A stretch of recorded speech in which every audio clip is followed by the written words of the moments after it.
was. To lead the Skol chant and sound the Yeller horn, please welcome the 31st Adjutant General of the Minnesota National Guard, Major General Jauan Jennings.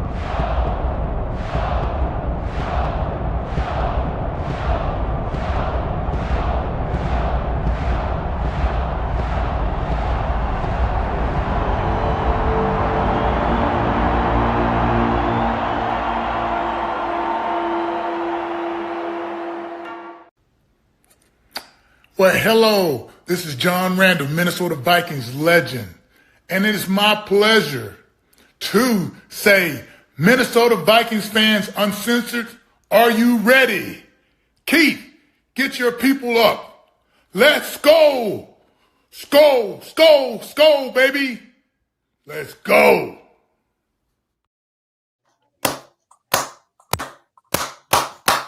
Hello, Vikings fans. Welcome to the Let's Skol show in week 17 of the off season. I'm Fish. As always, I've got Mr. Positivity, Cody Bowden. Hey, who greets with smoke, Skolful Shack. Our captain, Keith, should be joining us later, but this evening he's attending the All Valley Girls softball tournament where his daughter's Miyagi-Do softball team is facing Jonna Lawrence and the Cobra Kais. Anyway. But he should be later. I think he'll be here later. Tonight we got a loaded show. The draft is in the books. A week has passed, and now the real question is, how are we actually feeling about what the Vikings did? And we're diving into a big surprise. There was no wide receiver 3 taken.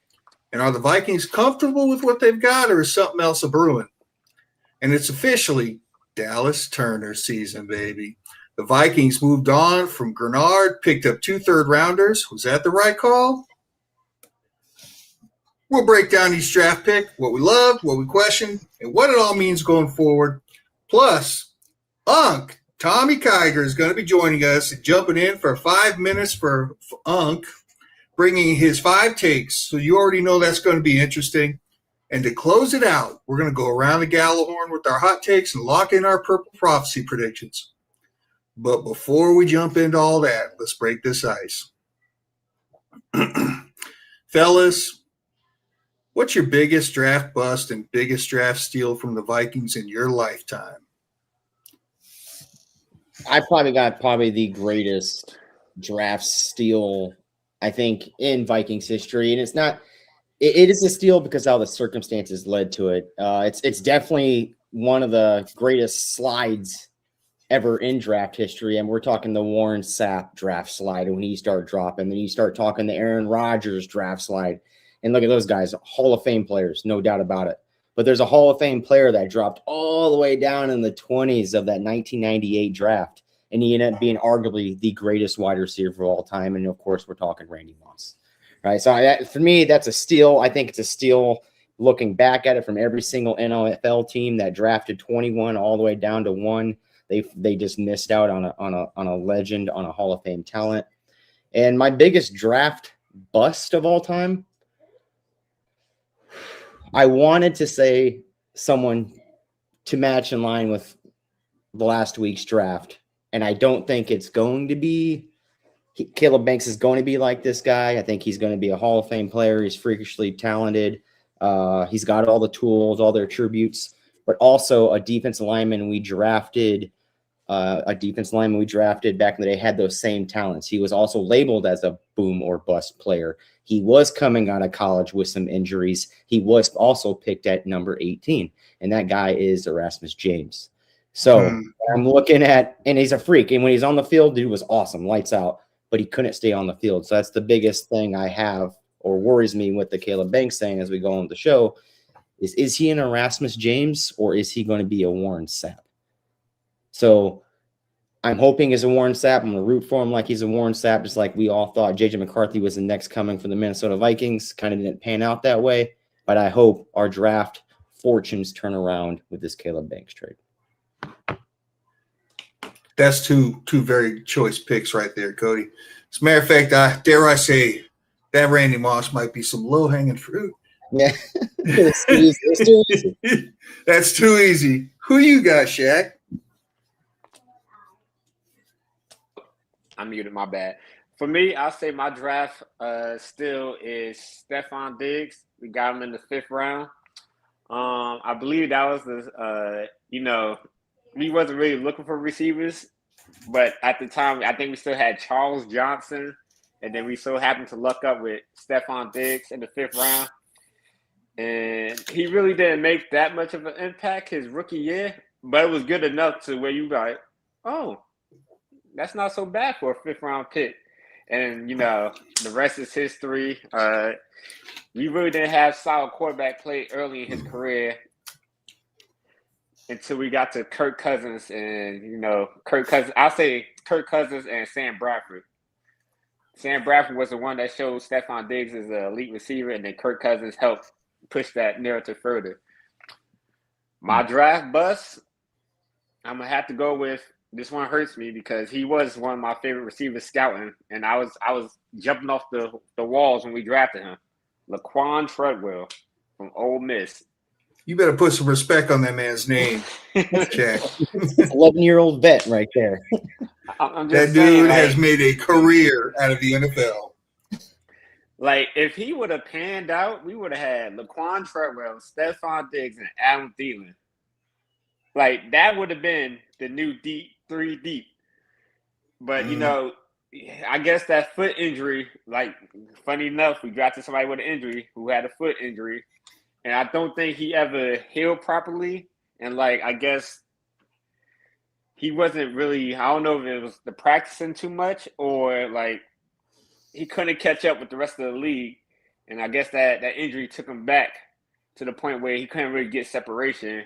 And then it was like a downward spiral. I believe he's still in the NFL, but my expectations for him was I thought he was going to be a dog. Like, if you look at his college highlights, yeah, he wasn't getting open, but he was more of that jump ball receiver, like an Anquan Bolden. You throw him the ball, he's catching it. It's just unfortunate that it didn't pan out, and he was one of my favorite players to start scouting.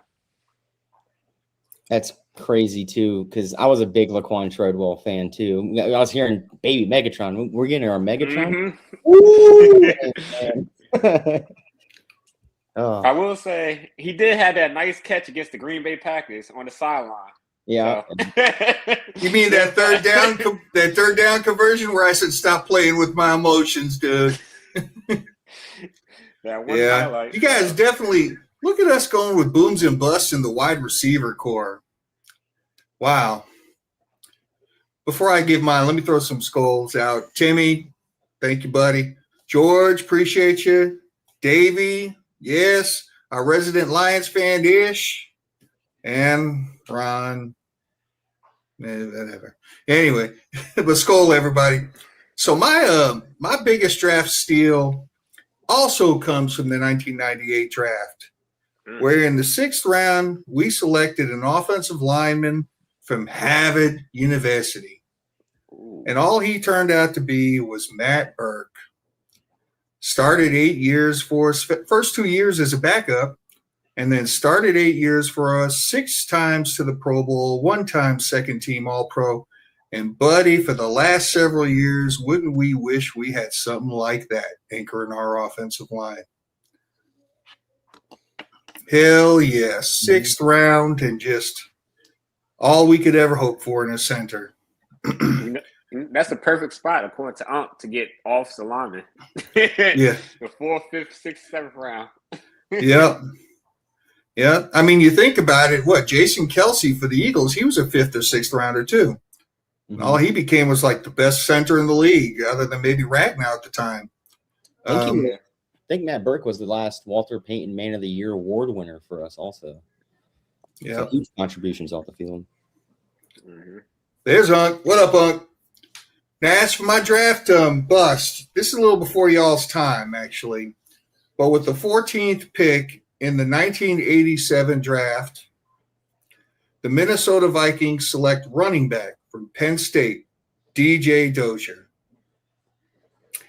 And DJ Dozier, 14th pick in the first round of the draft, all he managed to do over the course of 4 years was start 11 games and have, I think, 163 rushing attempts for like 643 yards over 4 years.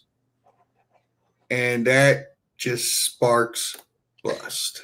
You know what else that makes it more of a worse bust, Fish, is he didn't do anything as a number 1 draft pick playing against the year of the scabs. Like the year of when the NFL went down and it was just, oh, we're going to find these players from, and they're just flying them off the streets and ex-colleges, and there's car salesmen out there, and he couldn't do anything. That's a bust.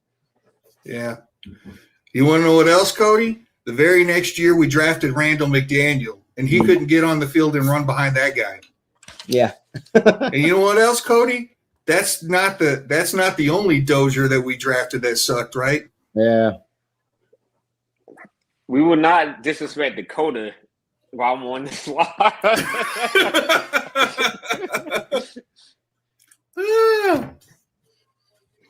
Yeah. Good time. Fun time. It's always nice to think about the special surprises and the oh my gosh that we've drafted in the past. Honorable mention, I want to also give Adam Thielen a shout out because, he was a UDFA and he worked his way up. So, Straight up walk on.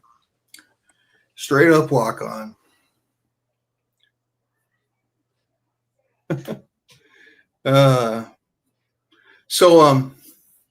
Yeah, buddy, George. Randall McDaniel probably. I think we did it, last year where we were ranking our top Vikings or whatever, and he was my pick. John Randall is my favorite Viking of all time, and Warren Moon is my favorite football player of all time who happened to be our quarterback for a couple of years. But to me, Randall McDaniel is the best Viking of all time. Mm-hmm. Like never missed a game and all that stuff. But anyway, I digress. So we did have a little something exciting happen this week, guys. Kind of got the blood pressure up in the Vikings fandom. We had Jauan Jennings come into town and visit with the Vikings. We didn't draft a wide receiver, but it seems like we're going to add one. And he was here. He stayed a couple days with us, and then he walked out. Let's take a look at Mr. Jennings, shall we? Yeah. 29 years old, 6'3", 212, 5-year veteran. He was a 7th-round pick in 2020. Look at that. He's played in 75 games with 32 starts, 210 catches on 330 targets. So that's about a 65% success rate. 2,581 yards, which is a 12.3 average. He's caught 22 touchdowns over that time. And last year he had 15 starts, 55 catches on 90 targets for 643 yards. That sounds like a pretty good wide receiver 3, don't it, Cody? Yeah, it's a really good wide receiver 3. For Jauan Jennings, for me, yeah, I know he's been here for 2 days. Vikings fans are like a little bit mad about, well, why didn't they sign him? I don't necessarily think they won't sign him. I think a deal is already in place, right? If you look back, I had a little source out there said Greenard was going to be a day 2 trade. I got told it was going to be a 2nd-round pick. It's not a 2nd-round pick. It was 2/3. Kind of matches up to a 2nd-round pick for this year. But what I'm getting from is Jauan Jennings will be a Minnesota Viking, but he'll have to be waiting until after June 1st when we make the Jonathan Allen cut and the Hargrave cut and all that money comes back to us. Because right now we're sitting at roughly around I want to say 15 mil, and you got to take 6 mil away from that to sign the draft picks that you just drafted. And then we're going to be tight on some money right now until June 1st, till all the rest of the money comes kicking in. So Jauan Jennings, I do believe, will be a Minnesota Viking. That's going to be after June 1st.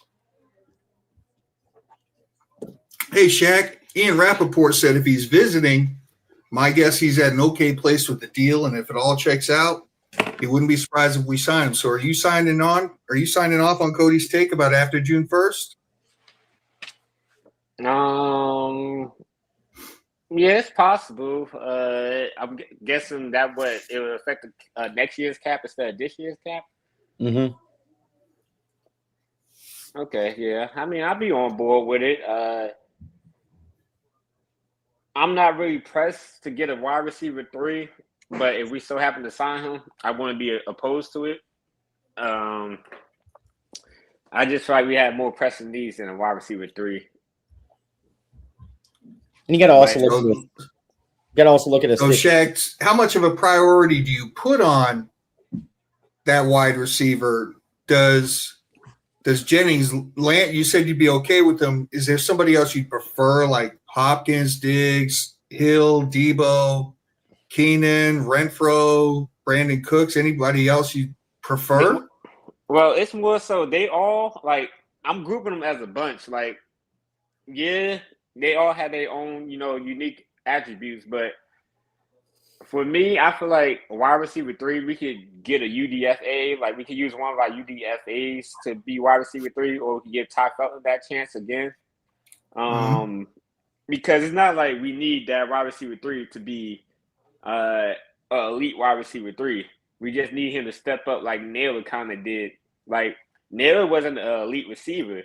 He just did enough so, that took pressure off of Justin Jefferson and Jordan Addison when they was getting covered. When I mean pressing needs, I'm thinking more so, depth on the offensive line. Even though we drafted 2 offensive linemen, I still rather see more depth on the offensive line. Probably a veteran nose tackle or a veteran edge.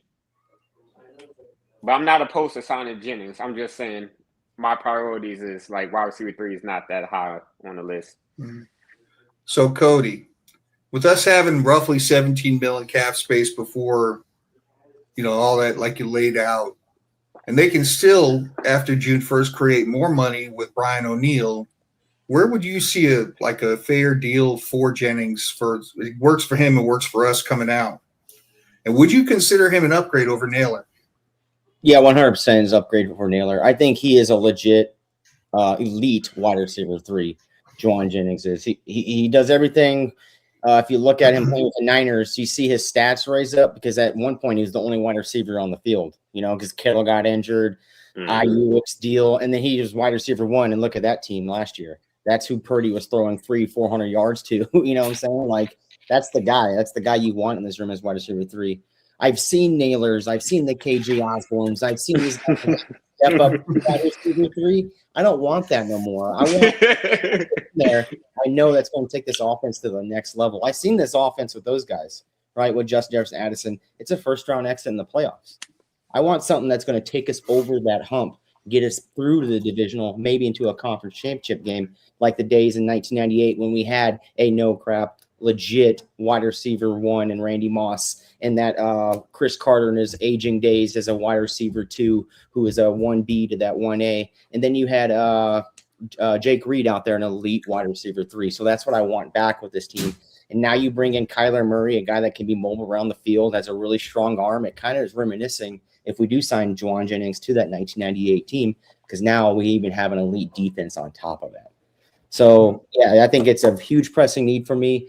His ballpark numbers, it's going to be probably 13 to 15 mil. Like I said, I think he's asking a little bit too much. That's why teams are shying away. He hasn't been signed yet. I think we offered him, hey, this is what it's going to be. It's probably the highest number out there that he's received. And again, I think it's going to be past June 1st when he gets it. I think the number of 20 he's searching around right now, see if he can't get that 20 to something $1 million a year. I just don't think it'll happen. He's going to come back to the Minnesota Vikings. Fair enough. Fair enough. Skol, Davey. Skol, Rinaldi. So switching gears here.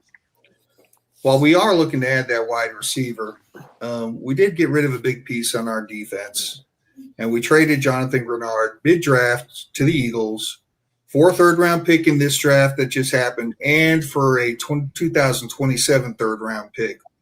And the Eagles then signed Greenard to a 4-year, $100 million deal. Good for him.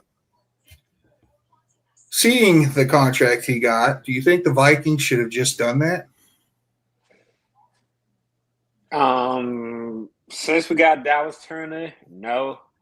Honestly, because if we're being real, we can't keep all these players. We need cap space.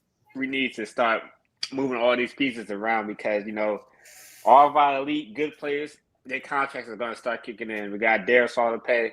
Justin Jefferson's contract going to kick in. We don't know what we're going to do with Addison. We just restructured TJ Hawkinson contract, so we might need to make a mid-season trade. So, we kind of need that leverage during the season that we have cap space so we can see, if we're making a push and we feel like we're missing one player, we can start doing trades in the middle of the season instead of waiting to the off season. Yeah, I agree. I think with the ascension of Turner, we had to. What do you say, Cody? I think we had to for the salary cap reason. But my biggest concern with this is we say Turner, then who replaces Turner, right? And then you say Eric Wilson. Well, who replaces Eric Wilson? Then you're like, now we're throwing that rookie linebacker that we don't even know where he's going to play. He's going to be shading Ginkle right now. He is a Ginkle-like player. That's probably what he's going to turn into. So he just basically replaces Ginkle. Who replaces that true edge? Who's going to replace that? And if you take away Eric Wilson, then you're like, okay, but Eric Wilson off the edge, he's good. I don't think he's that good of an edge. He's not a true edge player. He's great blitzing up the middle, but coming off that edge is a little different. So I hated it on the day of we traded Greenard. I hated it going throughout the week. And I'm thinking, hey, Minnesota, you need to find someone, a veteran, to replace him. Or are you losing a lot of production? You got to think Turner had 42 pressures last year, 27 quarterback hurries. Greenard in the 8 games he played had that with 37 quarterback hurries, 47 pressures. So that's a lot of production you're losing right there. I think the Minnesota Vikings can find someone. I got my opinion out there. People are like, why that guy? If you look at that guy from last year, he actually balled out in a rotational piece. So I'm expecting Greenard to hit that next level, be that elite mode edge, but I kind of need someone behind him, right, to rotate him out with so that we can. You mean Turner, right? Yeah, Turner. Yeah. Shaq, would you rather they give us pick 54 instead of that 2 third-round picks nonsense? Yeah, so we could all get mad at a second-round pick we didn't want.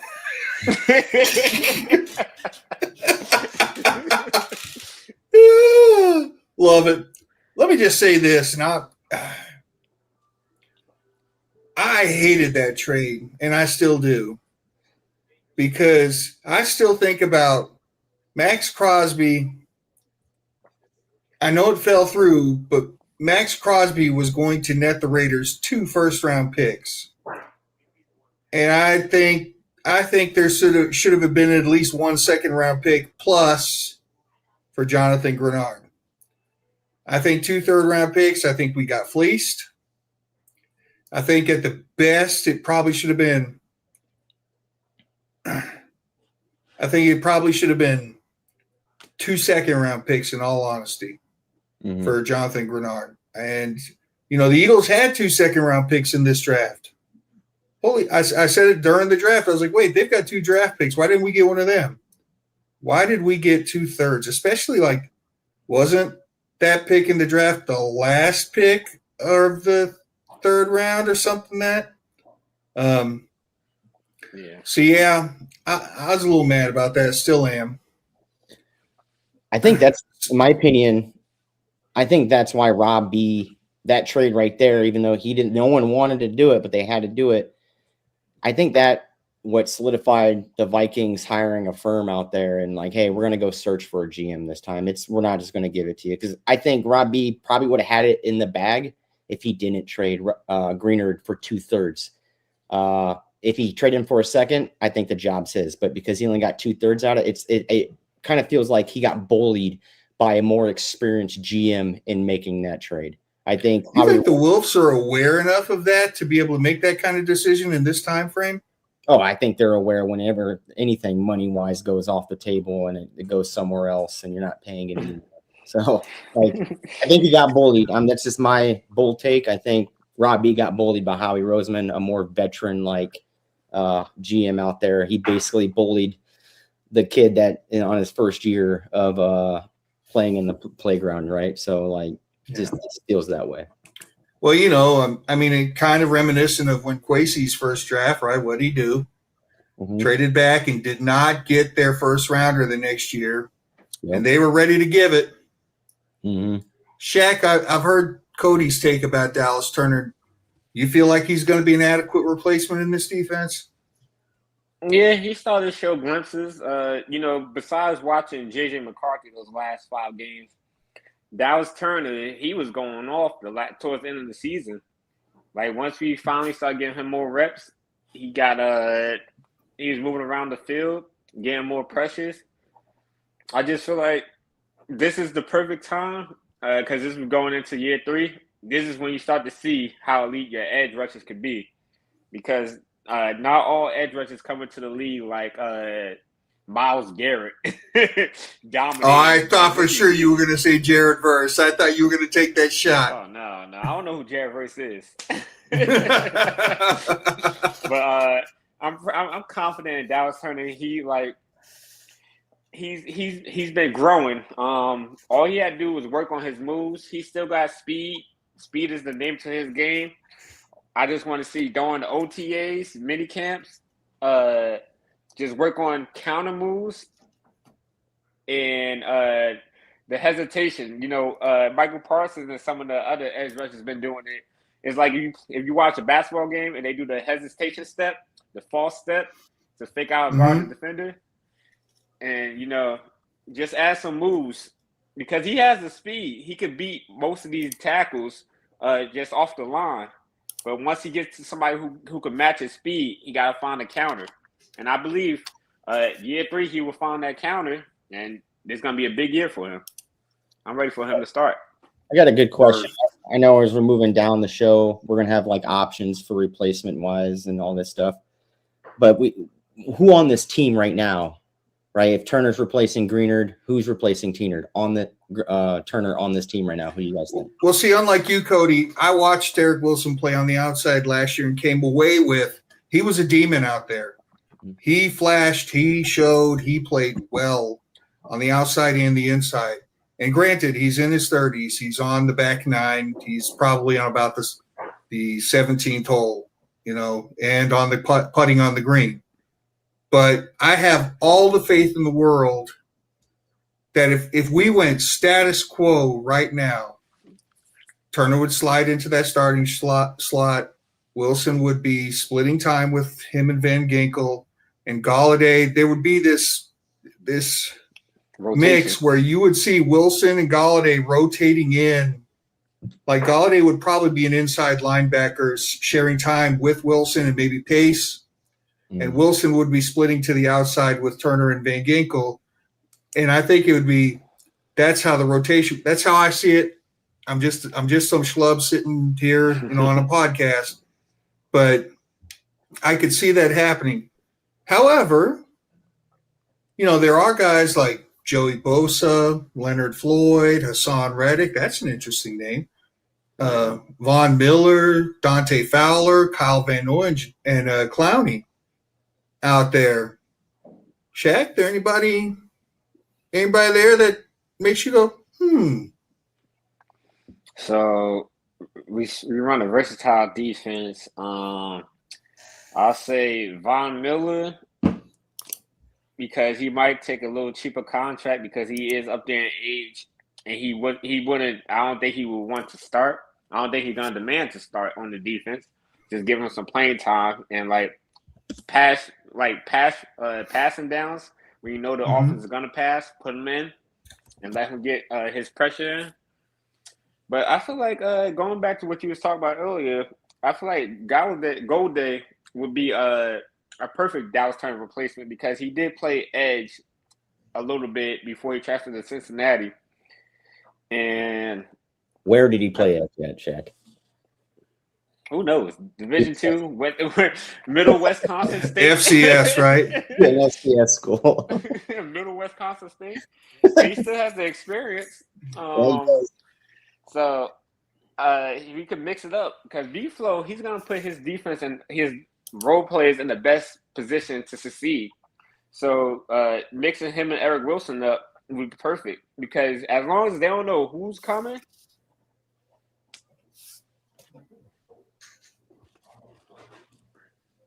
So Steve, I got my perfect replacement, right? And he's a guy that's very familiar in the Brian Flores defense. He actually had the same amount of stats, pressures wise, and even more sacks than what Jonathan Greenard did, and he was in a rotational situation for the Tennessee Titans. We're talking about Jihad Ward. I think Jihad Ward, former Minnesota Viking. Former Minnesota. You can bring him back in here as a rotational piece like he was in Tennessee, like he was from Minnesota. Yeah, look at it. Greenard had 47 pressures. Jihad Ward had 47 pressures. Greenard had 30-plus QB hurries. Jihad Ward had around 21. Jihad Ward also had 5 sacks, right? So it's a guy you can supplement that lack of production that you're missing, bring in here, and it'll be extremely cheap, right? And that's what we're trying to go for. As a matter of fact, what was it, 2 years ago he was on the team? Mm-hmm. And I remember when the season started, we were looking at the roster, and I saw defensive end, and he was bigger than all of our defensive tackles. Mm-hmm. Yep. And I said, the hell's a defensive end bigger than all defensive tackles, right? And then he was actually my favorite guy on the defensive line a couple of years ago. And I loved him. I wanted us to re-sign him, last year again. And, of course, we didn't. But, yeah, I would be on board with Jihad Ward coming in, especially because he played inside a lot. Mm-hmm. He lined up inside as a defensive tackle a lot for us when he was playing with us. If you could just put him out on that 5-tech maybe, I think, because – I remember he had his hand in the dirt a lot playing for us. Mm-hmm. I mean, I'd be down. He ain't going to be expensive. Mm-mm. And he was very productive when he was here with us. I'd definitely find out about that. So yeah, we've got some interesting things that could possibly happen in what already is starting to look like a pretty stacked defense. Where does it feel like all we really need is just like one piece and this defense is complete at this point, fellas? I'd say a couple pieces. I'd say safety in the edge. I think if you add something there, right? If let's say Harrison Smith comes back and then you go get Jihad Ward, yeah, then I think you're looking at a deep playoff running caliber team with the offense that we have in place. All right, so let me put it in relatable terms, Cody. Is Brian Flores dealing with an 8-cylinder now? He's dealing with the 302. We kind of want that 350, that 440, right? I think it's a 302. It was a 302 last year. I think we supplemented what we could have last year. We were top 10. I kind of want to push into that top 5 and then really become contenders. And to do that, I think you're going to need some safety help. Even though we got I think 15 years ago when Ford brought the Mustang Boss 302 back, they said it was the finest Mustang ever built. So I'm down with it. And it actually ran head-to-head against the GT 500. So I'm cool. So let's get into this draft recap, fellas, because, this is the big thing. It was we spent a lot of time on this last weekend. We went through. We had our highs. We had our lows on those 2 nights. And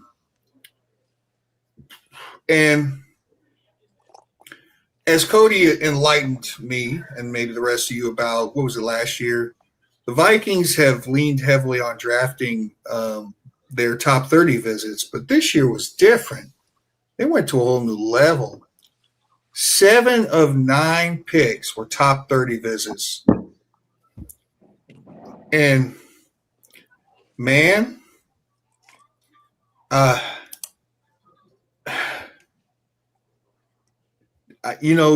does this say anything about their process? Because, hold on just a second. I'm sorry. Why you do that? It was Caleb Banks, Jake Galladay, Dominique Orange, Jacoby Thomas, Charles Demings, Damon Claiborne, and Gavin Gerhardt were all top 30 visits. That seems like excessive, right? I don't think it's excessive for this year because we have an interim GM. I think he wanted the most amount of knowledge on the people he was going to draft. That's why Kenyon Sadiq was there. He was a top 30 visit. And if Kenyon Sadiq didn't leave, we'd probably be drafting Kenyon Sadiq, right? He got drafted before us, so we went after our second guy that was a top 30 visit. I think they wanted the most information they can possibly get on these players because he is an interim GM. He hasn't been in this role before. He just needs all the knowledge and all the facts. Fourth year in a row, Shaq, where top 30 visit was picked in the first round. You had 2023, Jordan Addison, 24 with Dallas Turner. Last year, Donovan Jackson, and Caleb Banks this year. So, is this Rob B seeing something that Kwesi was doing and saying, I like that? Or was he using a crutch, or what do you think about that? So what I think about it pretty much is it's hard to mess up if you bring them in and then you get as much information on them as possible. So if you bring them in for a top 30 visit and you don't draft them, that means you didn't like how the interview or whatever, for some reason you didn't like that prospect, and it's okay. Or if you bring them in and you draft them, that means they nailed the job interview, you love them, and you're hoping they're there at a certain pick so you can get them. And I'd rather them draft their top 30 visits than rather draft a player they never talked to. Because now, well, we won't know because, sometimes they have private workouts and whatnot, and we don't know all the players they talk to and whatnot. But for the top 30 visit, you get as much information on these prospects as possible so you can determine if you should draft them. And I'd rather them do that than just throw a dart at the board and then say, well, hope he pans out. Because, film, we could watch the film. We could watch the combine. When you bring them in, there's stuff that we don't get to see, behind the scenes stuff that makes you could turn the needle on if you want this player or not. So, start with you here, Cody. Without getting player specific, what are your takeaways from this draft after having a week to marinate on? More so like the Viking process, the way they scouted, the visit, and the approach they took towards drafting. I think for the process of going into it, I think it was very conservative. They relied heavily on their coaching for this draft. I think it was an all-coach draft through and throughout. Looking at the list, it's an all-coaches draft. And he basically said, KOC's like, hey, I still have an offense. I know how to run an offense. His quarterback played last year. I got my quarterback in the offseason. Thank you very much. B-Flow, take over the reins.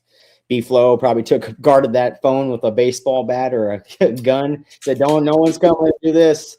And then he had to go to the bathroom for a pick. And then we got Tierman, which Tierman was I got mad when we got him. I was like, who the heck is this guy? But looking at him, I think he is the best pick for value-wise ADP next to Damon Claiborne in this entire draft. That's how high he went up and what he should have been going at. So I liked it. I liked how their process was going through it, especially with an interim GM. Hey, Shaq, let me throw something in. Let me throw this in here, and I might be a little long-winded, but I want you to maybe push back against me or comment on it.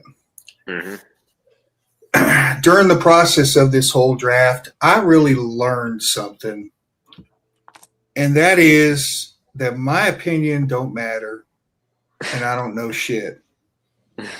I was going through so many things during this draft. Like, I would look at let me bring this name up because I mentioned him multiple times. It was like a sore thumb. Keith Abney, cornerback from Arizona State, had a second round grade and didn't go until the fifth round by the Lions. Mm-hmm. And I kept saying, why? it was the biggest, other than that defensive lineman from Ole Miss that didn't get drafted, where I kept saying, why? And when I think about the Vikings, because the Vikings weren't the only one that did it, there were several guys in this draft who had like 4th and 5th round projections that were being taken in the 2nd and 3rd round. We saw a lot of 2nd rounders get pushed up into the 3rd and 4th round. But for the Vikings, it made me think, man, they got a type. And I guess when we're trying to figure out, me specifically, who they're going to draft, I really have to lean into what's their type. I mean, it's going to be beyond me to be able to say, next year's draft, this player will fit in their scheme. You've got to get to that. They're looking at scheme. And dare I say, it felt like, you can color it however you want, it felt like there was more of a lean towards need than best player available. Right? Caleb Banks felt more like, this is our top guy because we need him, right? If you're creating a draft board specific for your team, maybe you're going, here's where we need something. So who are the best guys there? And it might make you push towards raising them a little higher in your board into which you think they're the best player. I don't know. But I feel like there's a type that they're looking for whatever position, and a 5'10" cornerback was never going to be drafted by the Vikings because Brian Flores ain't going to take a 5'10" cornerback, which also means that I need Brian Flores to be fired now so I can ever have the Duke Shelley dream come back to life.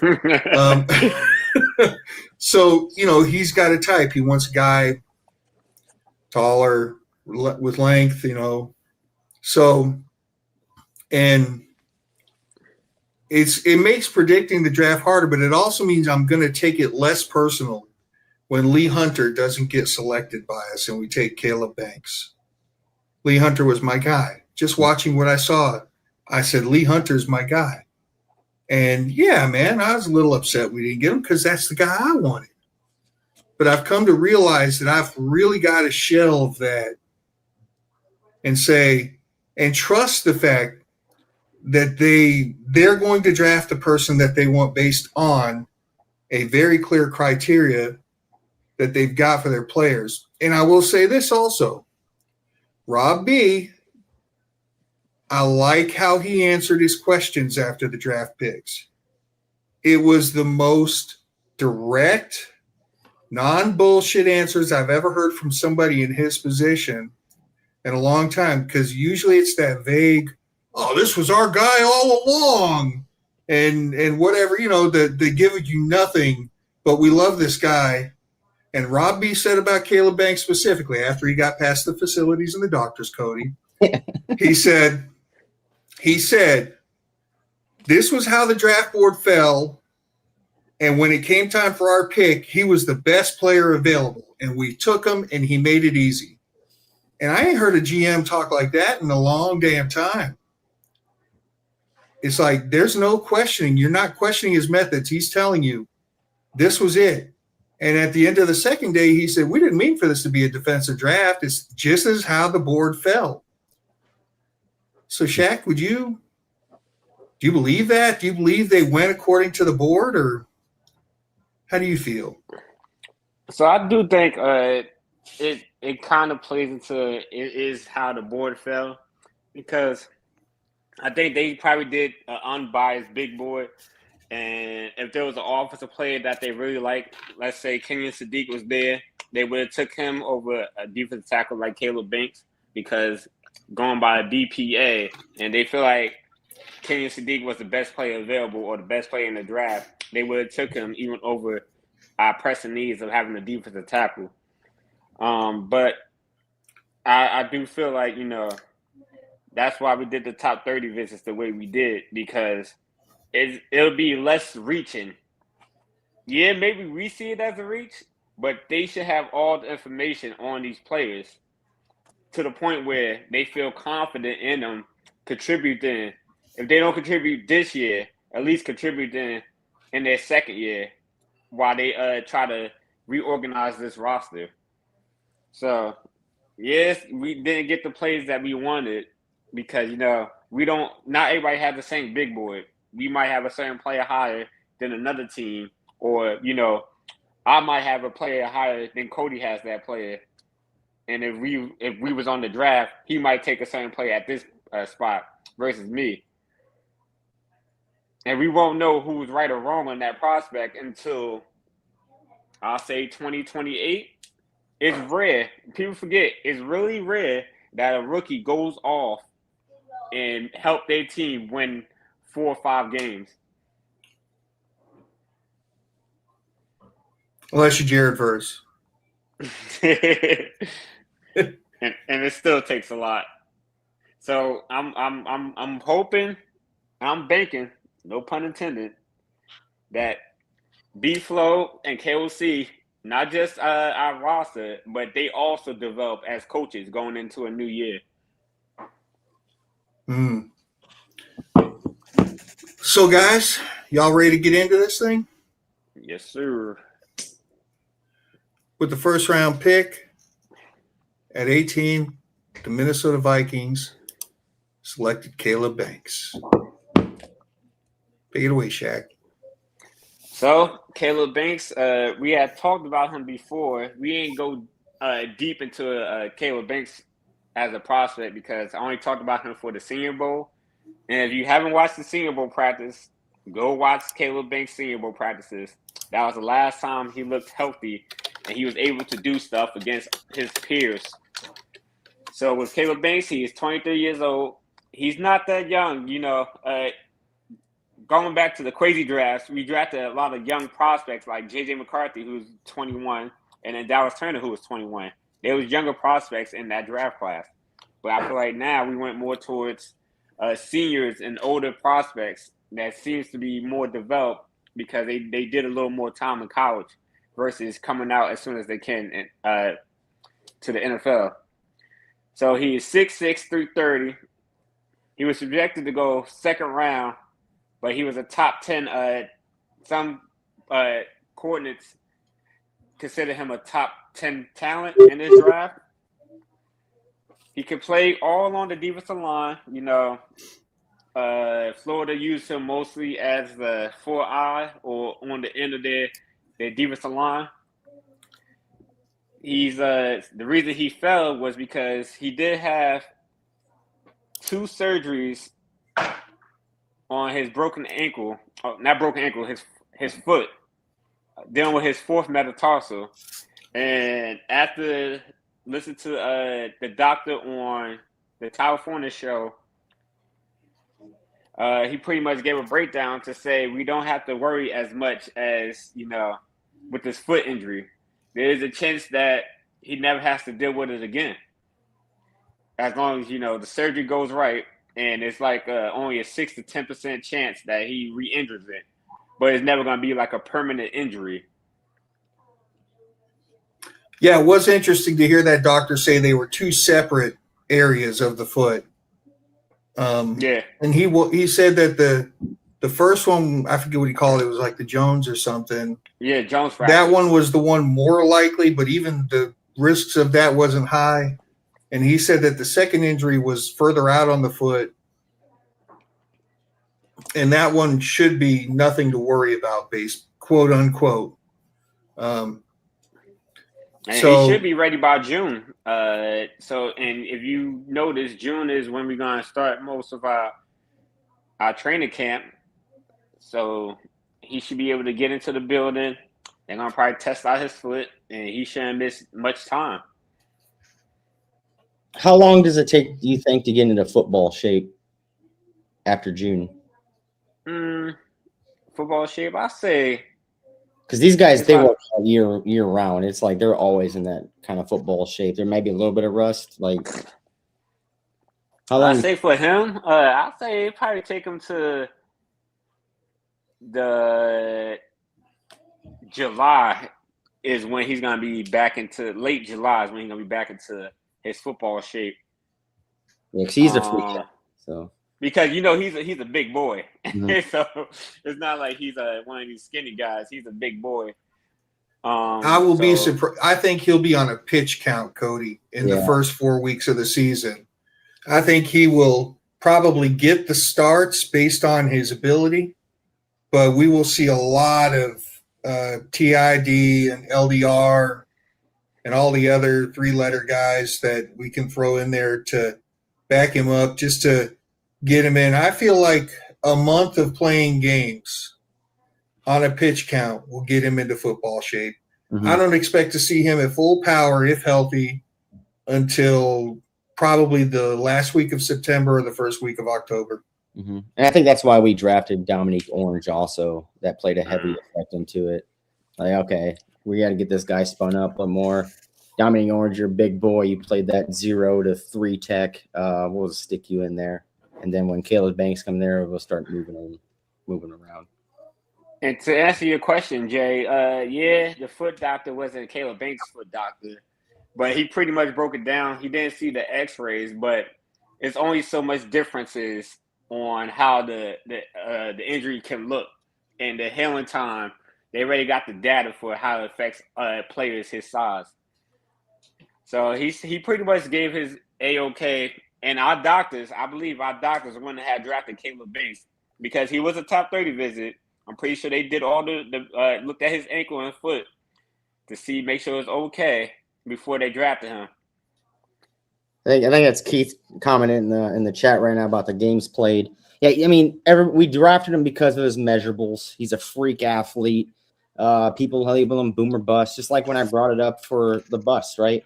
A guy we picked at number 18, a defensive lineman, was considered a freak athlete like Banks, had like a 37 and a 3/4 vertical, all that crazy stuff. Ran a 4.81 40. Like, he did all this crazy stuff, but he was labeled boomer bust because of his injuries, right? From his college years. And then the injuries just kept popping up. So that's the biggest worry. I want him to play all 16 games, but if we have to slowly transition him into that to where he can play all 16 games for the remaining of his career, I'd rather do that and just take the lumps on the front side. Like, it is a win or go home season, kind of, it feels like, because we're losing 17 players next year to free agency. It might be, but you just got to take your lumps. You drafted the guy you wanted. Now you got to stick with the guy you wanted. Just make sure you protect your investment. Well, the good news is I'm going to kind of say the same thing like I said last year about the offensive line. You ain't got to be completely bulletproof.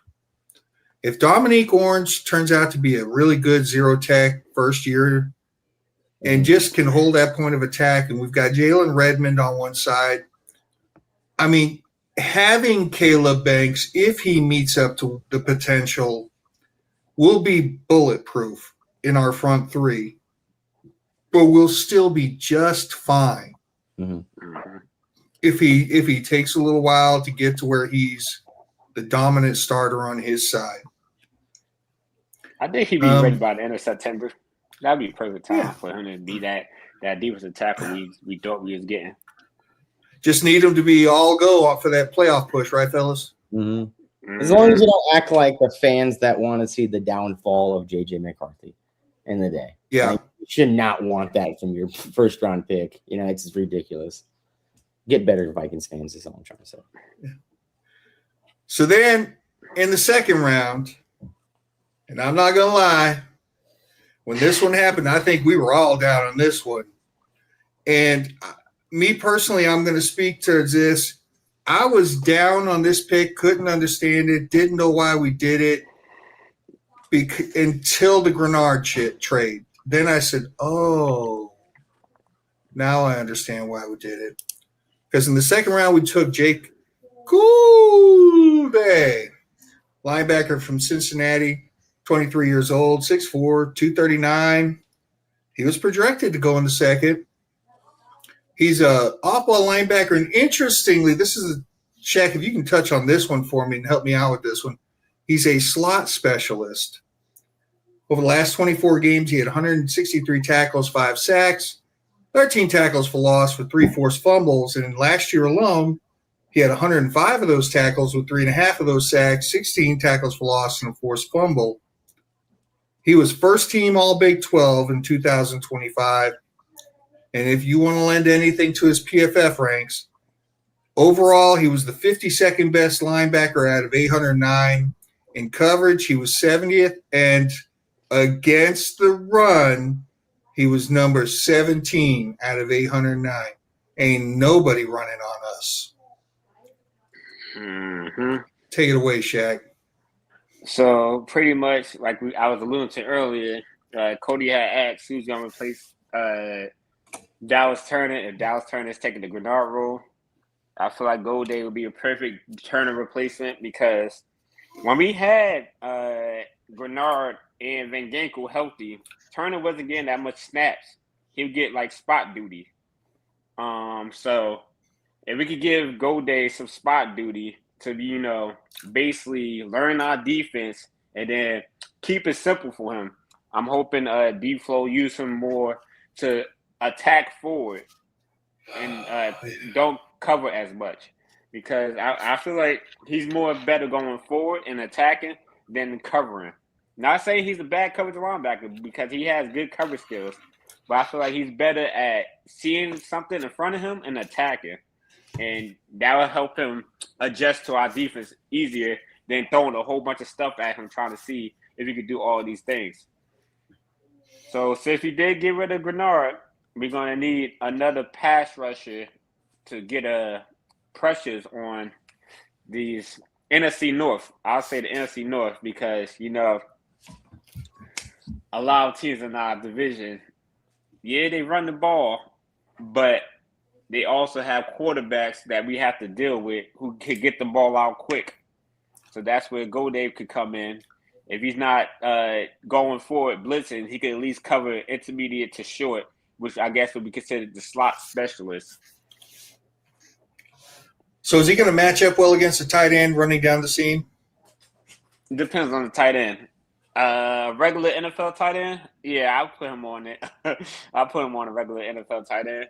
If we talk but George about Kittle abuse him? If we talking about Kittle and Kelsey, I'll slow it down, give him some help, or don't put him in that situation because I feel like that's a lot. Maybe not year 1, but year 3, I'll give it to him. Just let him focus on getting to the quarterback for now. I honestly hated this pick on draft night. And I it's the pick, not the player. Don't get me wrong. He's going to be a really good player in this league, but I also think he's not going to see much playing time this year.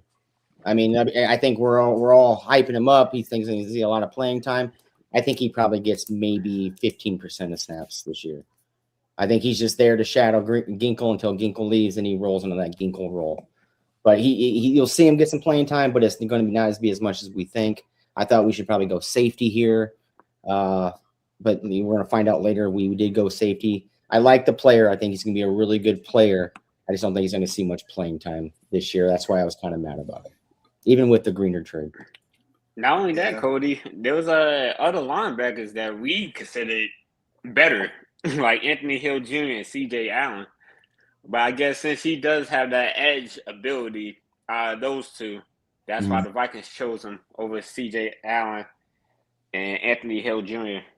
And maybe that's why they went for him, because not only does he have that edge play, his second most snaps in college football came off the nickelback role, right? So we did draft that safety, to put him up the 2 high looks that we always use on Flores' defense, no matter what formation we run, right?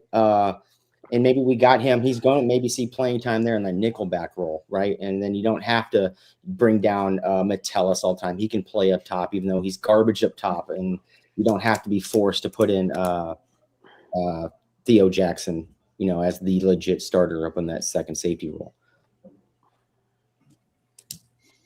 Yeah. Like I said, I think we were all down. When this one happened, we all got quiet. We all were just like, oh, man, this sucks. And we really weren't seeing the vision on this one. And I will say that the next pick brought me back to life because I'm ready to take my shirt off again, boys. We got us Big Citrus, Dominique Orange from Iowa State, 22 years, 6'2", tree 22. He was projected to go in the third. We took him with the 82nd pick in the third. He's a true nose tackle, 0-1 technique, 50 games, 66 tackles, 7 tackles for loss, 1 sack. Don't care about none of that. Last year, 18 tackles, half tackle for loss, 0 sacks. Don't care. PFF, well, PFF said that overall he was the 52nd best nose tackle out of 809. I'm starting to think that 809 might be all defenders. Yeah, I think it might be all defensive tackles. Mm-hmm.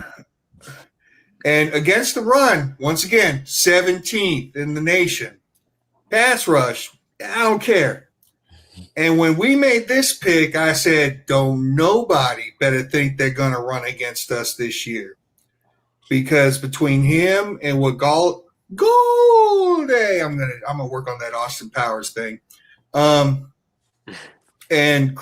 Banks, I'll say it again. This defense has teeth. We finally have the teeth where people they're gonna run into the teeth of this defense, and we ain't had that. We had a bunch of one-trick pony pass rushers that couldn't stop the run up the middle for shit. And now it's like the priority has changed, and I love it, and I'm still loving it, and I'm still ready to rip my shirt off. And this guy was probably in my echelon of defensive tackles about 6th, about who I would want, but we picked him in the right spot. He's exactly what we needed, and I just hope he pans out. I need a cigarette. Go ahead, Shaq. So, yeah, you pretty much covered it. I know Cody had brought up once the college football season over, he had talked about Big Citrus, from Iowa State. And, we pretty much, even since last year, Fish, when we was talking about we need to get a defensive tackle for this D-line because we don't have nobody that offenses fail on the D-line until Jalen Redmond had his breakout season. And we've been pounding the table for, I can't remember his name, from Michigan. Not the one that got drafted by the Browns, but the one that's on the Dolphins, who was the nose tackle. And we finally addressed the defensive line. I even did a mock draft where I took 2 defensive line prospects because 3. That's how – I took 3? Yes. That's how bad our defensive line was because we did get rid of 2 of our starters, Hargrave and Allen. So we had to kind of fill that void because we can't trust Jalen Redmond, Taki, who was the other guy? I'm trying to remember. King Tonga. We can't rely on them to, they just guys. My boy Vach, he calls them a trash can full of dirt. Pretty much, they just big guys, but they don't really have no moves to get to the quarterback or to stop the run. They're taking up space, which is not bad for a 5th or 6th round pick. But once you start getting to what a nose tackle is truly supposed to do, they're supposed to clog the lanes, and they're actually supposed to get penetration and force the running back to go outside, and that's where your edges or your 5 techs come in and basically close the pocket on the run game and on the quarterback. So now that we got Big Citrus in the middle, that can help our linebackers get pressure up the middle because now our linebackers aren't going to be getting blocked because the guard and center are going to have to worry about making sure Dominique Orange isn't pushing them in the backfield. And, I think back about, Hargrave's exit statement where he said, if you're a defensive tackle who likes to get after the quarterback, B-Flow ain't your guy. Mm-hmm. And that made me say, so then why are we still, in the draft picks that we're using and the free agents that we're getting, why are we going after these pass rushing defensive tackles? If that's not the scheme, I'm thinking, my God, we should be having more stout, hold the point of attack type defensive tackles. If they're going to say, yeah, Brian Flores ain't going to let you get after, you got to maintain gap discipline and all that fun stuff. So, Jonathan Allen, for example, Cody, you were so high on him coming into this last season. Mm-hmm. And he was so good for the Redskins, right? He was good for them, but he was a square peg in a round hole with us. Yeah. Because he didn't. Go ahead. Yeah. I think it's because he was a pass rush and defensive tackle in the Flores system. I think he was told, hey, this is your job. You just clog a hole, stay here, right, and let the linebackers do the work. And it wasn't his game. You look at the Commanders, that was his game. Coming here, whole different scheme, fit, all that stuff. It just wasn't his game. He was asked to do something he did not like to do. So, yeah. And if we're being honest, that is what a true nose tackle is supposed to do. They're supposed to let other players eat. Yeah, it's not sexy, but when you get like Haloti Nada, if you know Haloti Nada from the Ravens, he was a great defensive tackle. He wasn't the one to get in a lot of sacks, but he helped Ray Lewis basically get those pressures and, get those tackles for losses. Like, I'm pretty sure Ray Lewis, if we was able to talk to him, he'll give a lot of his credit to Haloti Nada up that middle. Yeah, and you were not running up the middle on him. No. This is my safest pick of this whole draft was Dominique Orange. She's the safest thing that you could have done in that beginning of that third round. Yeah. I agree. He's like the rightest pick. He's the if he would have been the only defensive tackle we took in the draft, I still would have been happy. Mm-hmm. Because I honestly, going along with you, Fish, I honestly wanted Lee Hunter to go with Caleb Banks. That's how much I was like, we're going to fix this defensive line. We're going to fix this defense by getting a stout front seven. But I can't be mad at Dominique Orange because he is a nose tackle, better than the nose tackles we currently have on the roster. Yeah.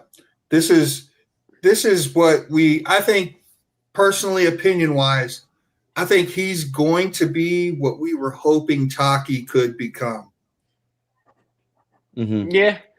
And I thought Taki and all those guys, I thought the defense was better against the run, and like the overall was better when they were on the field than what was Jonathan Allen and maybe Hargrave was on the field.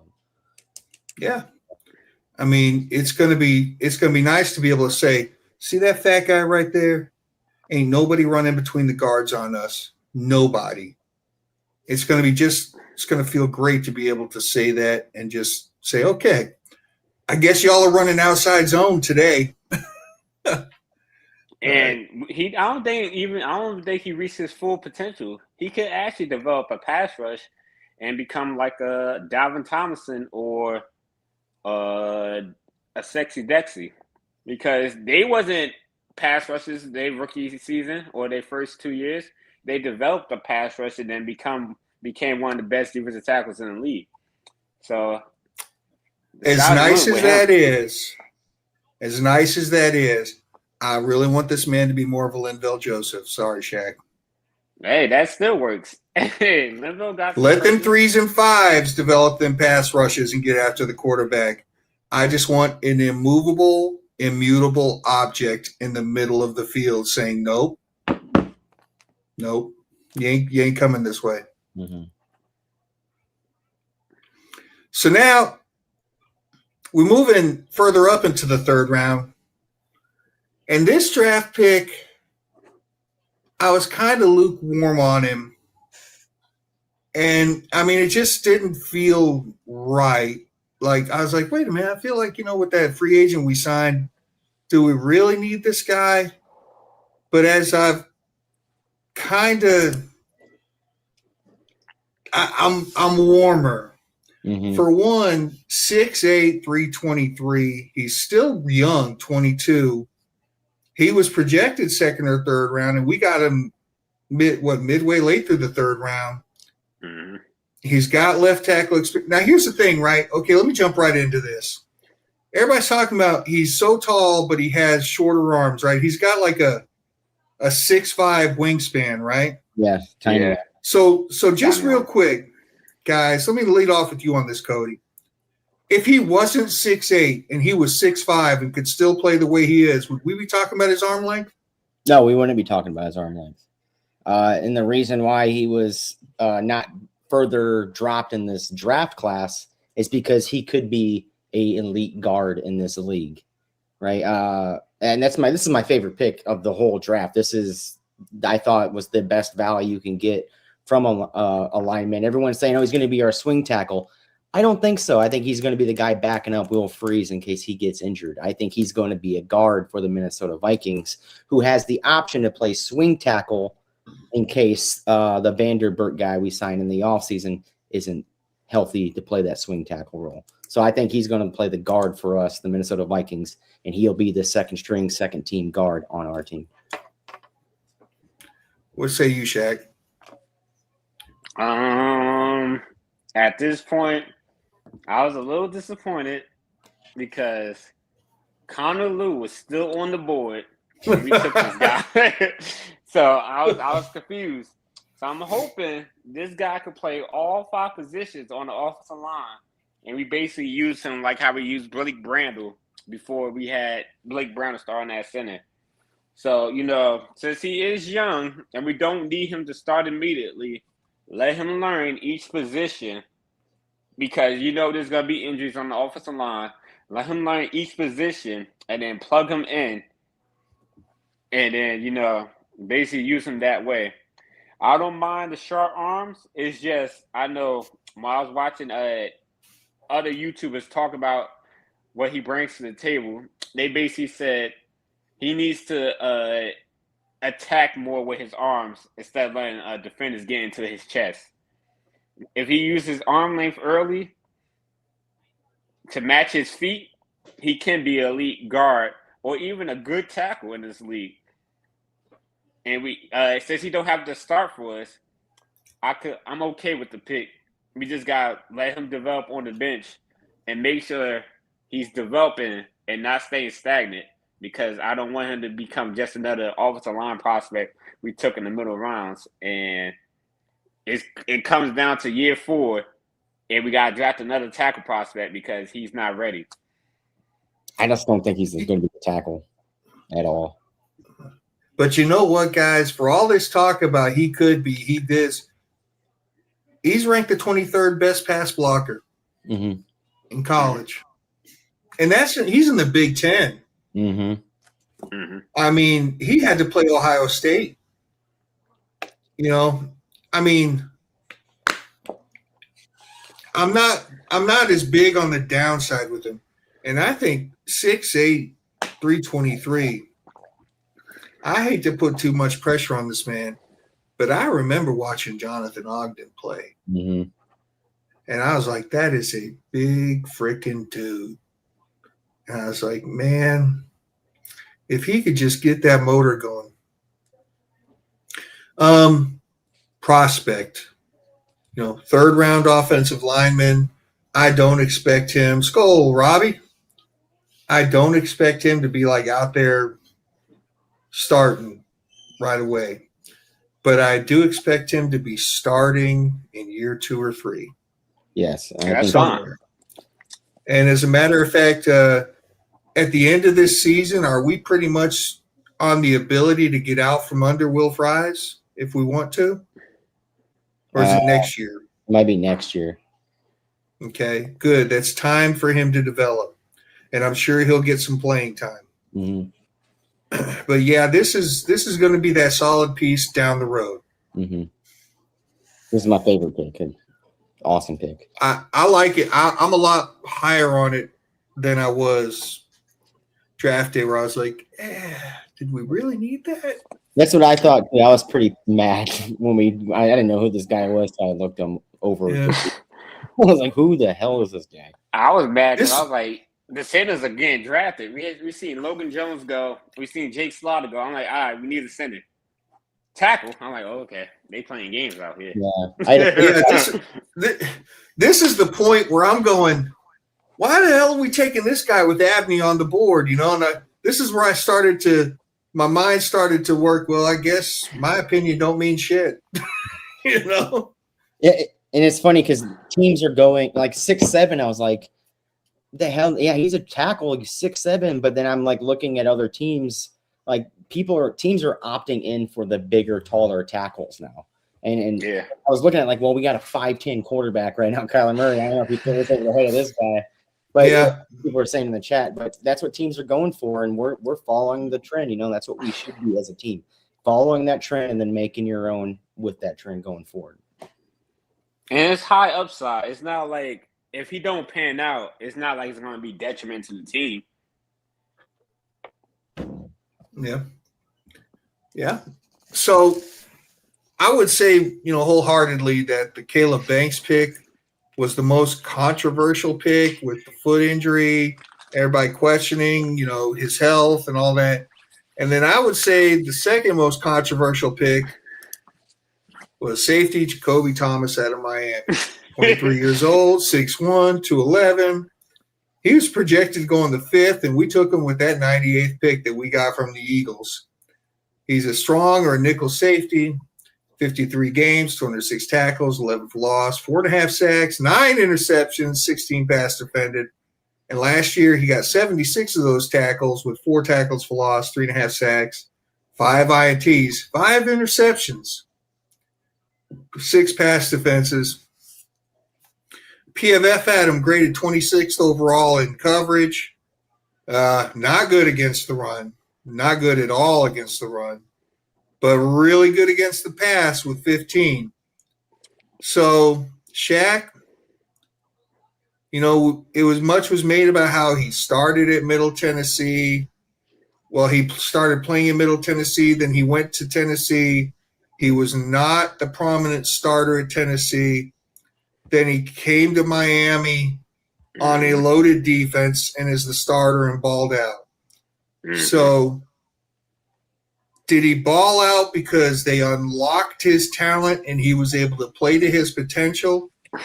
Or did he ball out because he was surrounded by a bunch of great players and he got to look better because he could take bigger risks?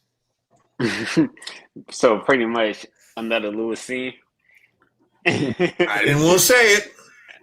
So I'll say basically when I was able to catch up on his film, 2 things about him that fits the B-Flow defense is we all know B-Flow like to blitz. And as you can see from his PFF grade, Jacoby Thomas is one of the best blitzing safeties in the college football that got drafted. So that was probably a huge benefit to him actually being selected high, at least for the Vikings, because we like the blitz to send pressure and you don't know who's coming. And his coverage skill is good enough to where he could probably even replace Josh Metellus. During the draft scouting time, where we was talking about all these safety prospects, I was mentioning that a lot of these safeties are kind of like a Josh Metellus replacement. There's not a lot of safeties that can cover deep like a free safety, which we kind of need. But there's a lot of hybrid safeties that can play strong safety or nickel, and we got one. So hopefully we're not locked into Josh Metellus' contract, and we could basically move Jacoby Thomas around the league, around our defense, being a strong safety or even being a big nickel where we take off one of our cornerbacks and have him playing. So I'm okay with the pick. I was on board with Cody. Like, if we're going to take a safety from Miami, I would want Keontae Scott because he is a cornerback that can play safety. And, cornerbacks typically have better coverage skill, especially if they're doing man-to-man coverage, than safeties who do zone coverage. But after watching some film on Jacoby Thomas, I'm okay with it. We just need B-Flow to, find him some spots and use him to the best of his ability, like how Miami was using him. So, Cody, two things jumped out. Two things really came to mind with this guy after digesting it for a little bit. One, he's a lunatic. Yeah. Two, if he's going to be another Lewis Scene, it hurts a little less to have taken him in the third round than in the first. And I know you wanted Keontae Scott, and I was pulling for you on that one too. But what do you see in this guy? So I don't think he's going to be the next Lewis Scene. I think he's – well, we backtrack a little bit. The most annoying thing that I heard out throughout this whole draft process from all the fans and stuff was Dylan Thieneman is just like Harrison Smith. No, he's nothing like Harrison Smith was in college, right? He didn't play like Harrison Smith. He's nothing like Harrison Smith. I think it was – He just looks like him. Looks like him. I mean, he was like white safety. Oh, that's Harrison Smith. That's the next Harrison Smith. No, not anywhere close to Harrison Smith. The guy that I have more comparable to Harrison Smith is actually the guy we drafted. You know, after looking through everything and then looking through his comparisons, how he played out there at Miami, right? He's very comparable to Harrison Smith. Has the same measurables as Harrison Smith, same 40 times through the combine as Harrison Smith, same broad jump, all that stuff. So looking at it, it's like, okay, I can see now why they went with Jacoby Thomas. At first, I was mad because you could have got a safety in the second round and a linebacker in this round.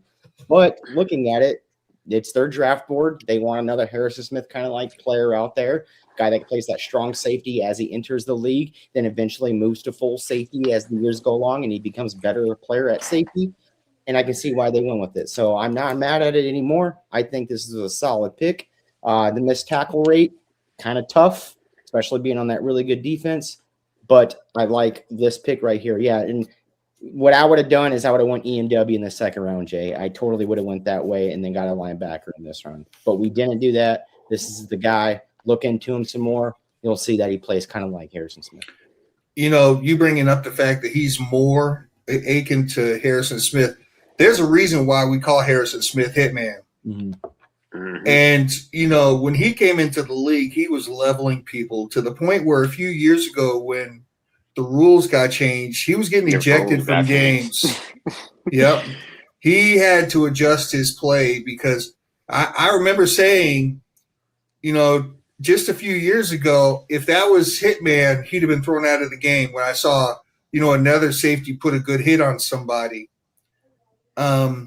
So, yeah, Harrison Smith was a guy that brought the lumber early on and a blitzer. And, hey, if this guy has half the career that Harrison Smith had, taking him in the third round, late third round with a pick we traded, that's going to be a win. Mm-hmm. That's going to be a win. Yeah. And, you know, the missed tackle rate's incredible because, you know, I never saw this guy. I didn't know his name. I didn't know who he was. And the first thing I thought when I started watching him after we drafted him was, I like the way this guy tackles. Mm-hmm. I like the way he tackles.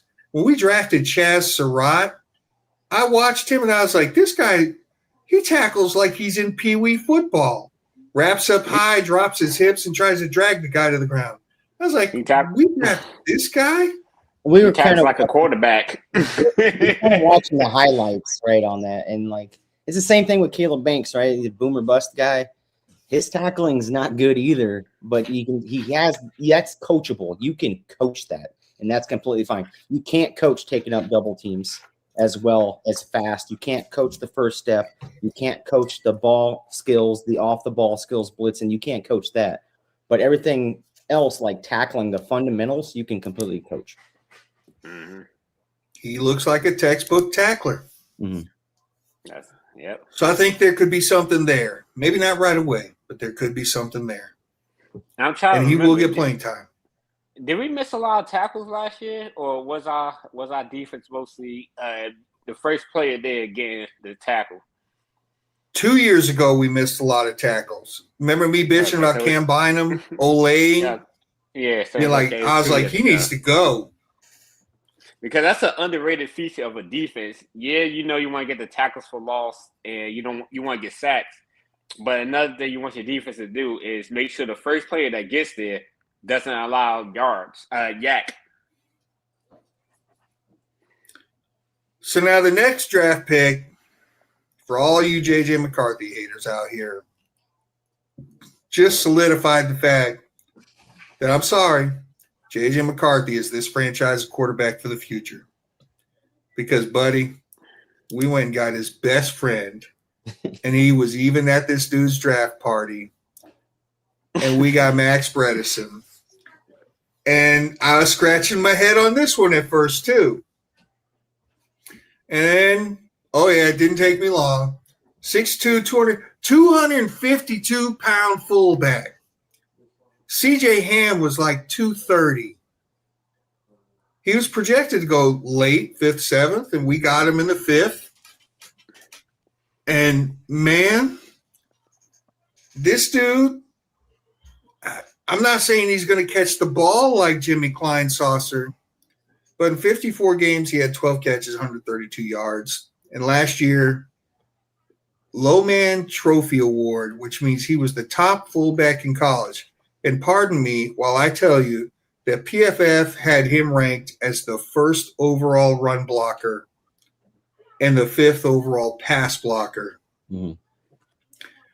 And you know how we were saying last year, I forget who we picked, and there was Cam Scatterbo still sitting there. Buddy, we got the next best thing. This dude is a bowling ball.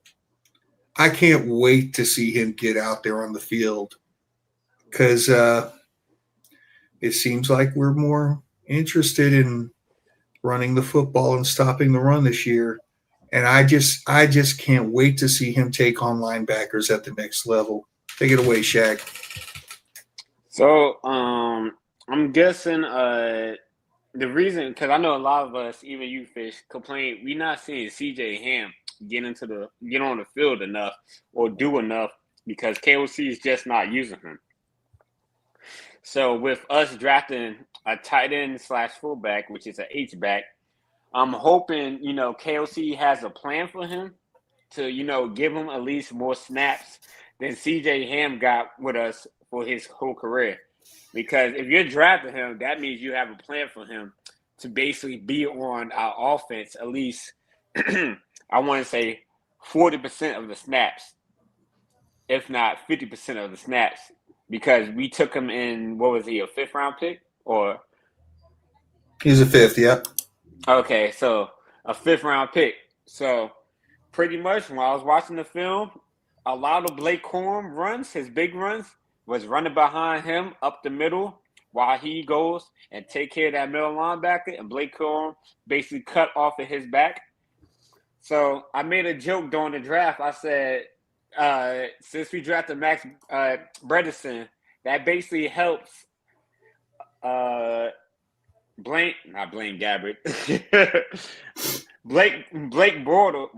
Brandle block better up the middle. So he'll open up lanes for Aaron Jones, Jordan Mason, and Damon Claiborne up the middle. So we don't have to worry about our running backs always having to make a person miss while they're in the backfield.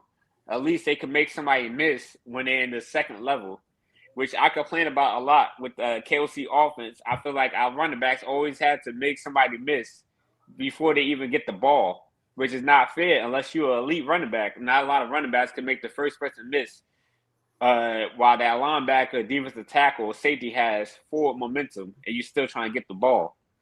So with Max Bredesen from Michigan, I'm hoping, he's pancaking plays out there. Cody, do you believe that this is the year where we finally run the fucking ball? I'm going to say no. I'm only saying no because I know why this pick makes sense a lot. It's the replacement of CJ Ham. It's going to be utilized like CJ Ham like it has done in the past. But also, we look at Aaron Jones's pass blocking. And then you look at Jordan Mason's pass blocking out of the shotgun sets. All right? It's garbage. This guy is going to be the guy that's going to be third down pass blocking. This guy is going to be on the field to make up for that. And he's really, really, really good at it. Not only is he good at that, is you can motion him out of the backfield and put him on the line and now you got a steady, more blocking, more time for Kyler Murray. It also opens up Kyler Murray's lanes for him. He wants to take off with that football. Do I want to say we want to run more? Yes, I do. I honestly say run the effing football more and more and more. I just don't think it happens. I think it's still KOC's kind of offense. It's just going to be tailored to Kyler Murray. I would almost say Kyler Murray gets the same amount of rushing yards as Aaron Jones this year. So Shaq, Cody's basically saying it's an even swap. Bredesen, he's not going to be on the field that much. It's going to be just like having CJ Ham, except a rookie. It's not going to be lining up in power eye or offset eye and just tearing the daylights out of the field, right? What about you? Give me some hope, Shaq. So, like I was saying, we drafted him in the 5th round. Like, if we was like, it makes no sense drafting him if we're not going to use him as a fullback or a third tight end to do like 13 personnel when we have 3 tight ends on the field. Because there's so many other players we could have drafted that could contribute within the first 2 years over taking the fullback. So my hope is that KOC didn't get too cute and draft a position he's not going to use. My hope is that Frank Smith, our new assistant head coach and run game coordinator, is going to help KOC tailor his offense to make sure his run game don't look like straight poo-poo. A little bit more balanced, but I will say that I have reserved optimism until we actually do it. I won't believe we're going to do it. I'm just hoping we do. So it's not a negative of saying we were going to run the ball more, right? I think the runs will be better, right? So it makes up for the lack of running the football all game or more than that, right? I think last year the runs were not good for our team, right? I think they're going to be a lot better this year and then still utilize him the same amount of times you utilize CJ Ham. Like, I think the 49ers, they have a fullback, right? For Christian McCaffrey. What's his name? Juszczyk? Yeah. Just keep Christian McCaffrey on the team. Yeah, so I feel like even though we don't got a Christian McCaffrey, I feel like KOC learned, maybe my running backs would do better if I have a fullback taking on a lead tackler against them. Mm-hmm. That's my hope. I don't know KOC personally. He could be an idiot, but I'm hoping he drafted the fullback to fix his offensive run game. Yeah. Instead of the 2.9 yards per carry, we'll probably shift up in the 4s, but we won't run as much as what we're thinking. We're moving on to running the ball. Cody says quantity over quality. Quality over quantity. Quality over quantity, yeah. Yeah, I'll take that. Trust me. We don't have to run 35 times. I'll take 15 to 20 good runs over 35 runs just to say we ran the ball 35 times. I'm a little higher on that, Shaq. I want 20 to 25. 20 to 25 runs per game. I'm being realistic. We barely touched that last year. We didn't come close to it last year. We only ran that in the last 5 weeks of the season. I just hope control the football, make good decisions, get ahead of the chains, and let the passing attack do what the passing attack's going to do. So now I've had a little fun with the next draft pick. Charles Demings from Stephen F. Austin School, which is FCS, 23, 6'1", 193. He was projected to go between the 3rd and the 5th, and we caught him in the 5th. He is an outside cornerback. He played in 42 games. He had 63 tackles, 9 interceptions, 35 pass defenses. Last year alone, we had 18 tackles, 4 interceptions, and 9 pass defenses. So the fun that I've been having is with this Stephen F. Austin School is that I'm coming up with Demings 316 says, I just shut you down. So, Shaq, You know I'm not good with these skinny guys. Go ahead, buddy. So I'll take it from here. I know. Shout out to you again, Tyler Fornes. He was a Tyler Fornes sleeper pick because he's one of those prospects that didn't go to one of these FBS schools, these big colleges, and dominated. He was more so dominating on the secondary level.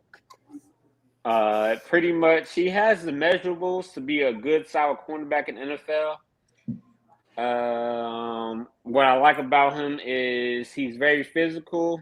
He talks trash, and he has ball skills. If he was able to do all this, I'll say maybe at Texas or Texas Tech, because he's from the Texas area, he'll probably win a lot higher. So pretty much we kind of lucked up with him. He's not going to really damage our draft if he don't pan out. So I feel like this is a high ceiling, regular floor type player. He just has that tenacity, and he has, I'll say, he has the dog mindset, kind of like how we described Pons from Indiana. He just don't have that much film because, you know, Stephen F. Austin is not that big of a school. So when they were showing his highlights during the draft, it kind of looked like me and you recorded a high school football game. I thought Jennings was my second best value pick out of this whole draft. I had Tierman at number 1, and then Jennings is my number 3. We're gonna move on to the number 2 guy here soon, but yeah, Jennings, solid value pick at where you got him. I think he has a chance to step on the field and get a lot of the percentage of snaps, especially in that 3rd and long kind of role or that 2nd and 10 kind of role. I think he sees the field, especially at that slot corner. Or you can move, what's his name, Byron Murphy on the inside. He's in the boundary. You guys think he's going to come in to be anything? Yes. He could. You think we got us a real draft steal here? Yes. Yeah, he could be a Caleb Evans. No. Why you have to go with that? You know the rules. There's no. You got to warn me on that, Shaq. No, I honestly think he could be a solid cornerback for us. We don't have to rush it. We have our starting 3, and, you know, he could come in for spot duty. But I say by year 2, year 3, he could actually be one of our starting cornerbacks because we do have to look at Byron Murphy contract. Isaiah Rodgers' contract I don't think he's signed for after this year. So he's a solid pickup. Okay. Demings 316. Yeah, I'm gonna work on that. That's my project for this year. So, like Cody, you know, we were sticking and picking, right? And we were like, man, we got a long way to go from the 5th round to these useless 7th round picks, and watched all our favorite running backs coming off the board and us just not taking a running back. And then all of a sudden in the 6th round, the Minnesota Vikings decided to trade on up out of the 7th and get, I believe this was Keith's second favorite prospect in the running back. He wanted Mike Washington Jr., and I hate to speak for the man like in such a way, but he was pretty high on Claiborne. Go ahead, Shaq. So he may have been Keith's second favorite running back prospect, but he was my favorite running back prospect besides Jeremiah Love. So he was your second too. Okay. Well, yeah, because I knew we wasn't getting Jeremiah Love. You know, I try to keep hope alive as much as possible. But I was like, you know what? If I was to choose a running back to go with our run game, it'd be Damon Claiborne. Because when we talked about all the running backs, he was the only one that was more elusive and was a home run threat. All the other running backs was either power or a jack of all trades, master of none type running back.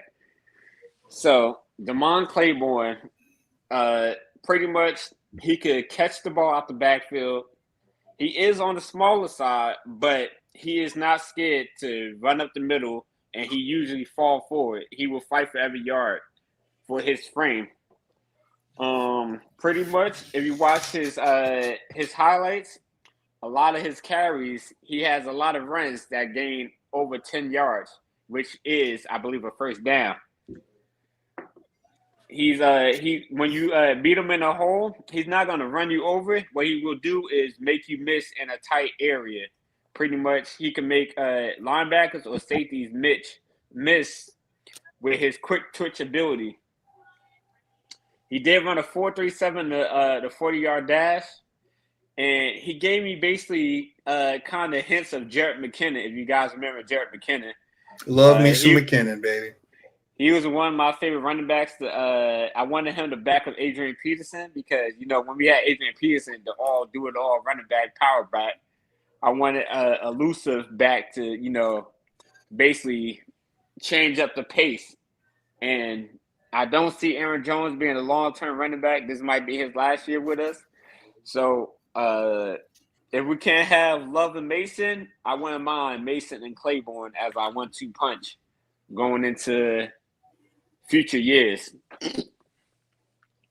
Yeah. So is he going to be better than Ty Chandler? 100%. I think Pro Football writers, or is it Football Focus, said it the best when they brought up this pick. When they're talking about our draft, they got Claiborne in the what? They got Claiborne in the what round? That's just what they said. Tremendous value off this pick. He is my second best value in this draft from the Minnesota Vikings did. The dude's going to be hands down lights out. We're going to be talking about him being running back 1 heading into next year. That's how confident I am in Damon Claiborne. He kind of reminded me of Keith Oldboy. I keep forgetting his name that went to the Broncos. R.J. Harvey. He kind of reminded me of R.J. Harvey coming out. Okay, so we get into the 7th round, and here's a guy. Go ahead. Won't he make the team?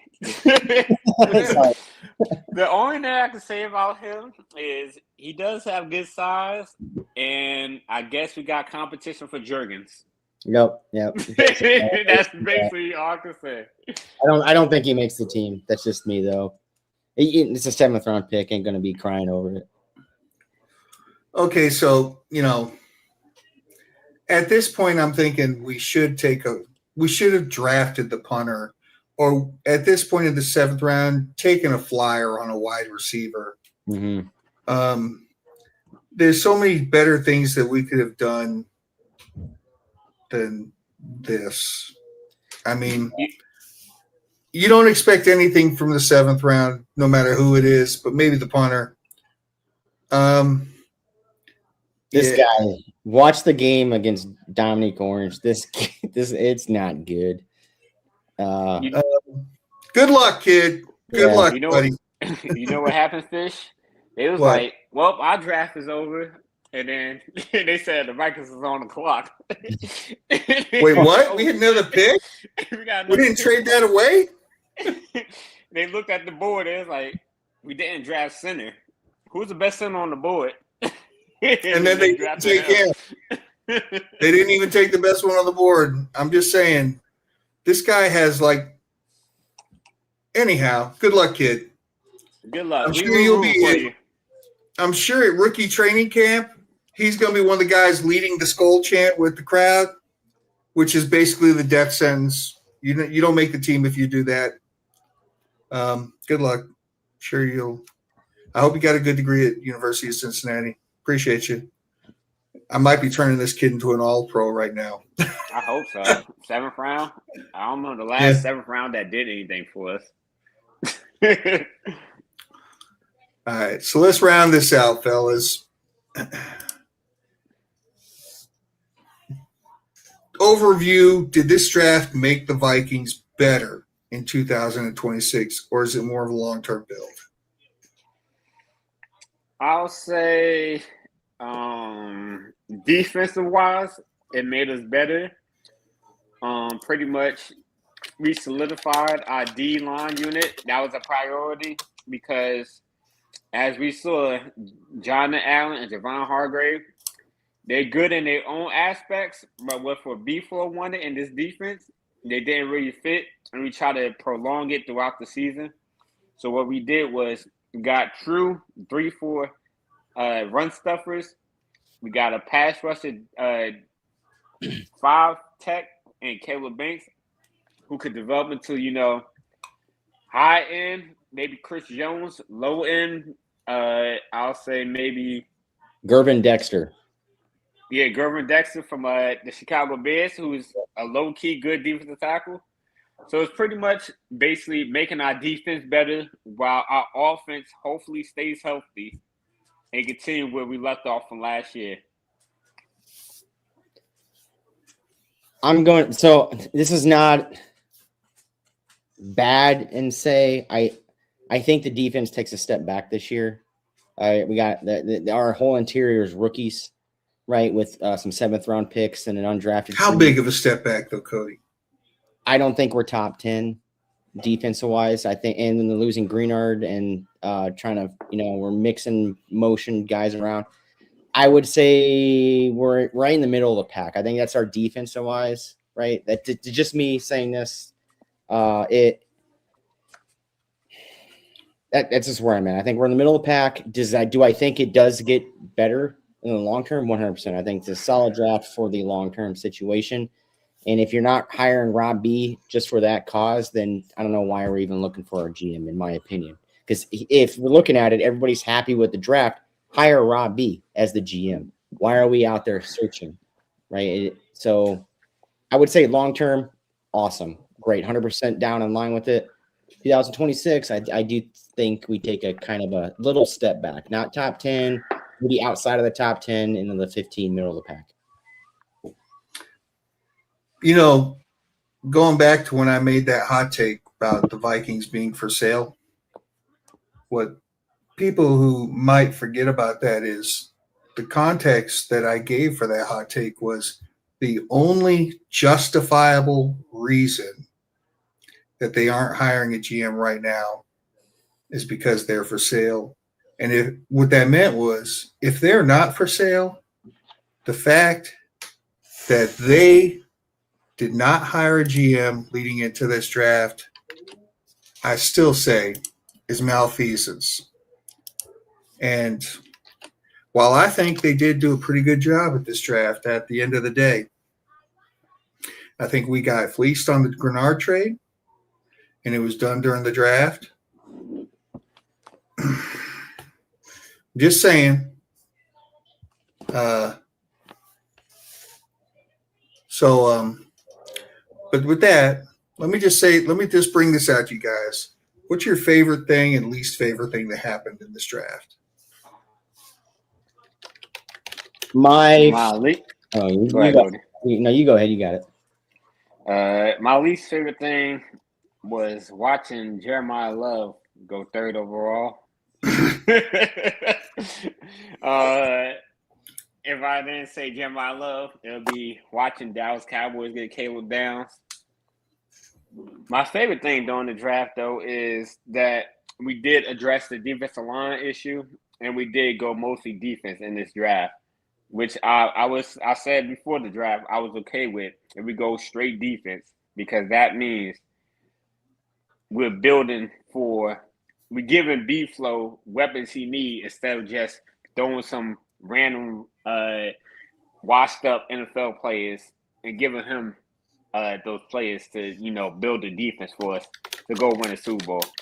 We're giving him some young talent that we're not paying for right now to coach them up, find some roles, and make his defense better, because he did a hell of a job, but a bunch of players that was either past their prime or getting close to past their prime. So that's what my favorite thing was about the draft. I like the Love take, Shaq. People don't know, we should have traded for number 3 and got Love. We don't have the money to pay Love if we went to number 3 to go get Love. That contract is so huge. I don't think we'd be trade in the top 5 to get any player because how big those contracts will be. And especially a running back, lights out. But I'm going to say this. My most favorite thing in this draft is my most least favorite thing. It can go either way. All right. And it's the Caleb Banks pick, right? Because it is boom or it is bust, right? And when it's boom, it's going to be really, really booming. It's going to be good. We're talking all pro material. We're talking maybe a future Hall of Famer just because of the attributes. You look at Chris Jones, dude's a future Hall of Famer for sure. Facts, 100% facts. But it's my least favorite because he can also only see 3 years of playing football with the injury history, or he could be a monumental bust and doesn't learn how to tackle when he does get to the backfield. It's almost looking like Albert Hainsworth. You either got him with the Washington Redskins or the Commanders. I'm sorry, or vice versa. You got him with the Tennessee Titans, or do you got him with the Commanders or Redskins? So that's what you're looking at with Caleb. Most favorite, Caleb Banks. I get it. All the measurables there, freak athlete, all this stuff. Then my least favorite is the bust potential. The bust potential is really high. There's no in between, in my opinion. There is zero in between with Caleb Banks. Respect. So, guys, before we move on to the next and very important topic, was there any one particular position that you wish they'd addressed and didn't? I wish they would address center sooner. I know you guys are comfortable with Blake Brandle starting, but I swear, if he's getting bullied week 1, the season's over. If he's getting bullied week 1, the season's over. That means the draft was a waste. We're not going to know what we got in Kyler Murray, and then we're going to see basically J.J. McCarthy struggle because our center, we can't block up the middle. So I'm praying Blake Brandle is at least top 20. I want to say, after looking at the draft, we addressed all the positions besides the center and the wide receiver 3. We addressed them. We went out and we got those players, right? My thing is, addressing wise, is how our GM does trades, especially during the draft. I said it earlier in the show. I think Rob B lost the GM job because of the Greenard trade. I don't think he got the value back for it, and it's going to hurt. And that's why he's not going to be getting a GM job. And that's why we hired a third-party firm to go after a GM. Shaq, last year about this time, or maybe in May, I was saying if Ryan Kelly can't play this season, it's over. If the center position, if he can't stay healthy and play, it's over.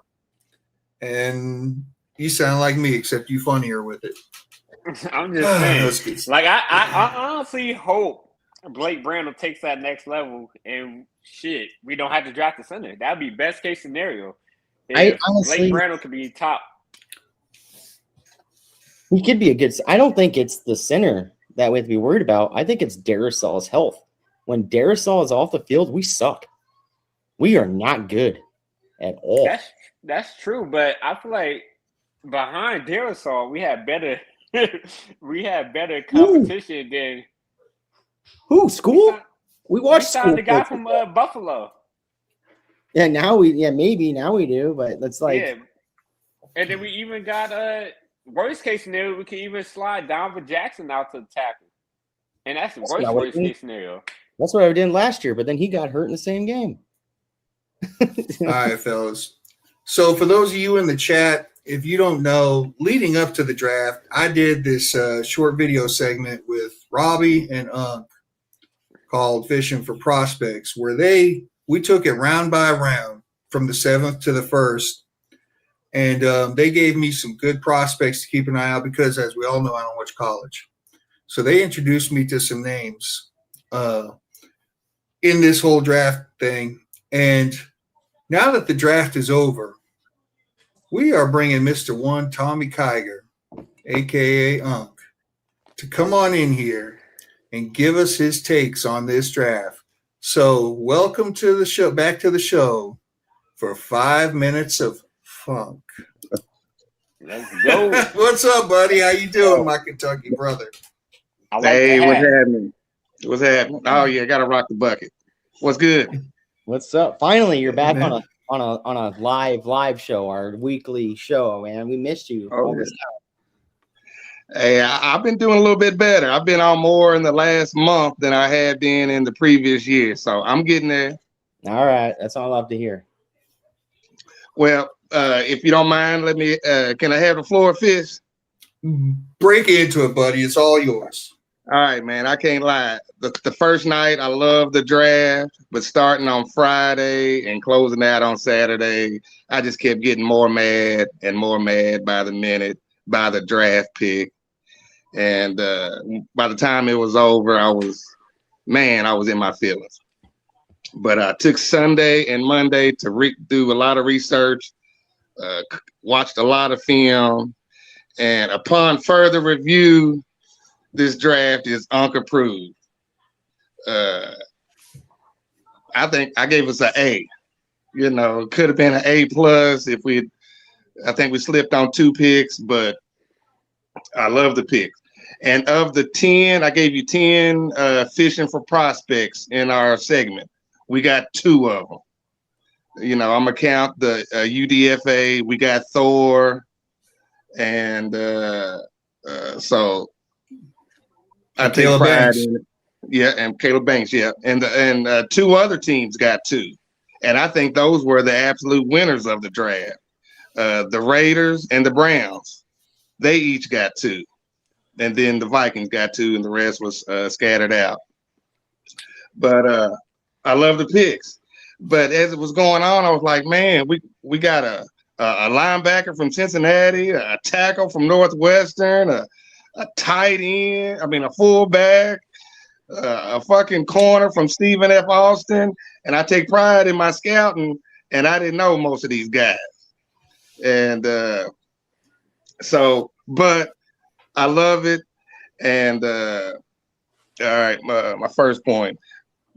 This draft was a B-flow draft.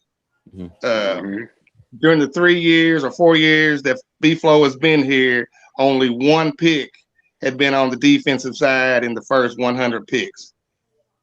He got 4 this year. And I think a lot of that goes back to my former main man, Quezzy, not being here. And to me, B-flow had his hands all up on this draft. And he used it on size. 330 pounds for the first pick, 330 on the next one. The linebacker was 6'4", 240. The 6'8" left tackle, a 6'1" safety, a 6'1" corner. So he went trenches and he went size. And I think it's exactly what we needed. I love the Banks pick.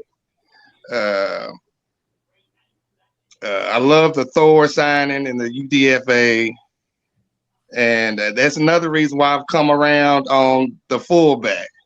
Because everybody knows me, I'm big on special teams. I think special teams it gets shortchanged. It shouldn't be offense, defense, special teams. It should be special teams, defense, offense. And the fullback is a special team specialist. So even I've come around on the fullback, and I can't believe I'm saying that, man. I've been anti-fullback this whole time, but fuck it. I'm a rock with B-flow on this pick. And the Miami swag. But my favorite is turned out, and my last point, the safety from Miami. Because I did hella research on safety. Nose tackle and safety is where I spent most of my offseason spending time. And I did not have him in my top 10. Me either. But upon further review, he's most definitely top 10. My man got 5 interceptions, 3.5 sacks, 4 forced fumbles in this past year. And the brother, he's from around the way. He's straight hood. He got the Miami swag. But the thing that takes it over the top is my man is hella smart. My man is super smart. And I think that's what a safety needs to be. Physical and smart. We got exactly what we needed. I know everybody wanted Thieneman, but I wasn't as high on him. I like this guy that we got.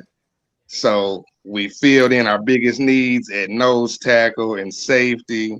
We got our future tackle or guard over time. He'll figure out which position he needs to be.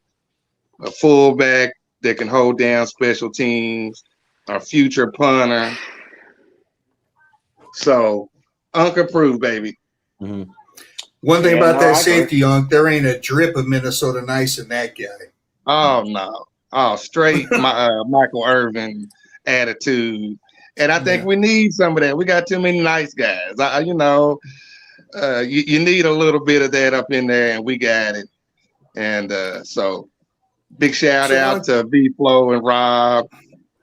KOC is going to deal with this draft, but you've had your run. I'm cashing in my chips. Yeah. So Unc, what did you think about the Greenard trade as it was happening? Oh yeah, I forgot about that. Thanks for helping me out there. Yes, sir. Leading up to the draft, I thought we should have got a second and a fourth.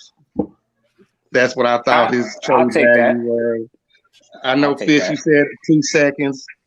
I would have loved 4, but I was saying second and fourth. 2/3 is not as good, but that's not that as far off as a second and a fourth. But the point that put me over the top in liking the trade, but let me back up. I wasn't for the trade at all, especially after he signed an extension for $25 million a year. Yeah. I thought he was trying to get 30 to 35. At 25, that's his market value. We should have made it work. But if we didn't, all right, trade him. Cool. But what I like about it is we got a third for next year in a draft that is quarterback rich. Kyler Murray he's on a 1-year prove it year. So, and if he don't prove it, we will be trying to get a quarterback. So we either gonna move up and get that's more ammunition to move up, or it's just another draft pick. And next year's draft is loaded. This year, this was a weak draft. This was a 2nd round through 4th round draft. But now we got another third. Next year is 1st through 4th. But we can move up. So the fact that the 2nd, 3rd round pick that we got is for next year, that's big time. And so I reluctantly give it the Unc approved 2 thumbs up. I like that you said this is a 2nd through 4th round kind of, because I kind of warmed up to Caleb Banks because of that reason. I thought he was a 2nd round dude because of the injuries and his boomer bust potential, and I was okay with it after looking at it. Yeah, 1st round pick in this kind of draft, right? Fine with it. Yeah. Galladay, you said something about Galladay or the Cincinnati linebacker, right? You said some couple things and I said earlier that I don't think he's going to see much playing time, i.e. in this starting defense area, but where he's going to see his playing time is on special teams. And I think he's going to be a nightmare on special teams, which in the end of the day result in him getting on the actual starting defense. So that's where I like Galladay, if anything. Would I have done a 2nd round pick on Galladay right there to be a special team maestro, however you want to call it? Probably not. Probably would have went safety there, but it's whatever. He will see the field eventually because he is a good player. I think it starts with special teams, and he probably kills it, which results in more playing time. I'm glad you guys are bringing up special teams, because as you were saying this, I'm thinking back to last year, and how much did special teams kill us and keep us out of the playoffs? We were 54-yard kickoff return from the Bears from winning the division. And how many times did Miles Price bang out a great kick return to get called back by penalties? I think he took 2 to the house that were called back by penalties. Talking about changing the entire way of the game. So if we get some better special teams players, fifth round fullback, and he's a special teams ace, and in his first year he gets limited play in the offense. That's a 5th rounder. What more can you expect? And I like the fact that you brought up, the Vikings drafted a lot of prospects that he wasn't really high on, and it made you go back and check them out, and you was like, okay, I could get with this. Because, when you come to scouting the draft and prospects and all that, we fall in love with certain players, but then we start to see maybe we have a little bias towards this player, and when our team picks another player, we could kind of see where they was going with it because there's so many prospects out there that even if we watch all the prospects, we still won't see all the prospects that's going to get drafted as a fan base. So I did like that you brought that up, and you adjusted your views on the draft because I did too. I started off as a B-, but I give it a B+. I'm not quite as an A yet, but I'll give it a B+. Oh yeah, for sure. Because that was it. I'm like, who are these dudes, man? Because I didn't even look at linebacker or tackle, and then we didn't get a safety. I thought there was still 2 or 3 safeties on the board that was better. But man, I love this dude. He's turned. Y'all know how I feel about Banks. I didn't talk a whole bunch about Banks because I talked a lot about him on draft night. But the safety, he's turned into my favorite player just because I know that's in my opinion, our second most important position of need in this draft. And my man lays wood. And he got an attitude. And I just think we need that. We need that on the back end of our defense. So, oh yeah. So I put my feelings to the side and I'm rocking with it now.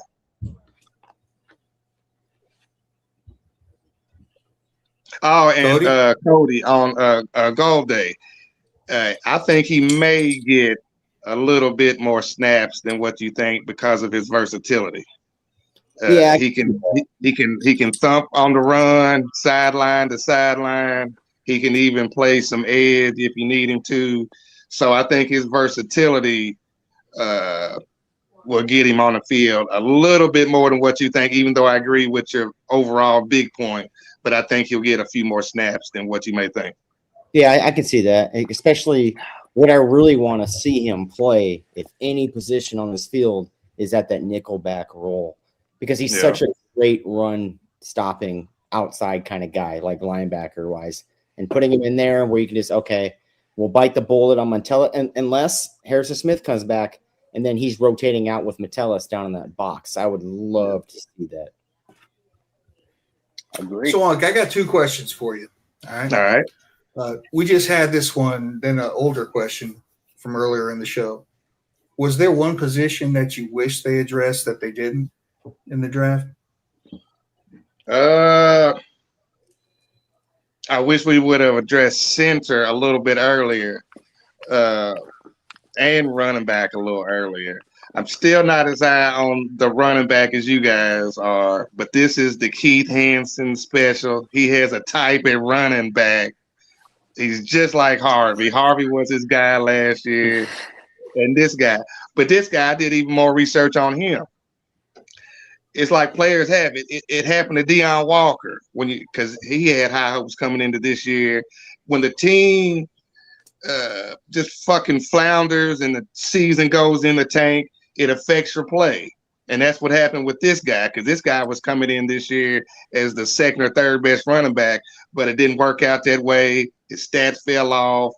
Somehow he started fumbling the ball. He never fumbled the ball before, but had 10 fumbles this year, lost 7 of them. But he's the Keith Hansen special. So I'm glad. So I'm a rock with him. But I think we should have got our third wide receiver. I'm tired. I don't want to go to the old man route. There's a reason why these wide receivers that we will like Jauan Jennings, I like him, but there's a reason why these wide receivers are on the market. Either they done fell off, injuries, age, and I would just rather go the young route. I'm hoping Ty Felton fills that role, but I wish we would have got a wide receiver in the draft. I hear that. I can't let Keith. I can't let Keith be the only one in the Mon Claiborne train. Oh yeah, he was my guy out all the running back prospects I talked about because he was a late round prospect, and I knew we was gonna have Aaron Jones and Jordan Mason at least for this year. But let me tell you this, Shaq. We don't call Keith Kmart Keith for nothing. This dude got a steal in the 5th round with Damon Claiborne. That's crazy value. Yeah. So he got it. He had that thing in the dollar bin, and it was like, yup, yank. This is a gem. Only DVD left of Bad Boys 2, and he knew it and got it. I've been wanting Juice at running back. I love the running back position. Mm-hmm. You know, I'm a running back trapped in a water boy's body, so I was forced to play wide receiver in high school, but I'm a running back. I love the running back, and my man got juice. He got wiggle, he got speed. I don't know if he can be a workhorse, but we finally got juice at the running back position. So I love it. He's like Jared McKinnon. He's like how we use Jared McKinnon. He'll run up the middle, but you can't expect him to be running people over like he's Jerome Bettis or Adrian Peterson. So my second question for you, earlier in the show, I brought up something I liked about Rob B, where his answers to the questions on the podium were about as direct as you can be. With the Banks pick, he said, "This is how the draft board fell. When we came to our pick, there he was. He was our best player available. He made it easy. We took him." And then after the second and third rounds, he said, "We didn't mean for this to be a defensive draft. This is just how the draft board fell." To me, that's as direct as I've heard in a long time from a guy in that type of position. Do you believe him? I mean, or do you think they? To an extent, he is a man that is trying his best to get the GM job. So he's always going to try to say the right things, even if it's not. But to a point, I do believe him. The way the draft board kept falling, it did seem like it just happened to be positions of needs or defense instead of best player available. But one thing I will say, KOC needs to learn from Rob, because KOC is horrible at press conferences and answering questions. He's a politician. But Rob answered them questions. I do believe a lot of it was saying the right things because he wants the job. And I will say I agree with Cody that it's not a coincidence that the day after the draft or the second day after the draft, the Wilfs made the announcement that we're going to a third party. I don't think the Wilfs agreed with some of the picks. They probably didn't agree with the trade. So, but yeah, he did answer the questions directly. And, I think the board kind of just fell the way it did fall. Okay. The KOC is horrible. My man cannot answer a question. He's always pointing a finger, blaming somebody. Come on, man. Stand on business, man. You the fucking head coach. Talk that talk, baby. 10 years from now, that man's running for Congress, Unc. That's my hot take. Yeah, he's a politician. Yeah. So give us your final thoughts before we head on out, Unc. I'm already ready for 2027 on the draft. But as far as this goes, I like it, man. By Saturday night, it was a D, maybe an F. But it's I didn't research, put my feelings to the side. It's an A. I love it. I will say a lot of the picks seem more long-term. And even though they were defense and size is what I think B-Flow went with. But I don't know if it helps B-Flow that he got so many long-term guys. So that was a little tricky. Maybe B-Flow's hoping that he'll get the head coaching gig if the season don't fall out that way. But it does seem a little weird that a lot of the draft picks were seemed in my eyes more long-term, or either they was taking chance, high-risk players. So, but B-Flow, he wanted them, so he got who he wanted. True that. Well, I want to thank you again for joining us, and I want you to do this for me. I want you to give me one player in chat, where we're talking in the messenger. I want you to give me one player I need to pay attention to in this college season, and I'm going to do it. I got you, baby. Season. Yeah. All right. Thank you for joining us again, sir. We We appreciate you. It's good seeing you again. Yeah. Keith, talk about CP time. My man said, fuck it, I ain't gonna show up. But he's at an important function. Oh yeah. It's all Much love, Yes. CP. I appreciate you having me, Fish, Cody, Shaq. Y'all my guys. Appreciate it. Thanks Hey, for joining us again. Take Skol, care. buddy. Thanks for Yep. joining us. Good stuff, man. Good stuff. See if I can find this thing. I See if think I can do this thing right. Keith was trying to say the fact that the third party was announced before the draft. I don't know why it popped up 3 times for me. Woo! Some galleys. All right, fellas. Y'all got a Gallahorn? I got one. Go on with it, buddy. Oh, this is about to be hot. Okay. Jordan Addison will have the most receiving yards for the Minnesota Vikings this season.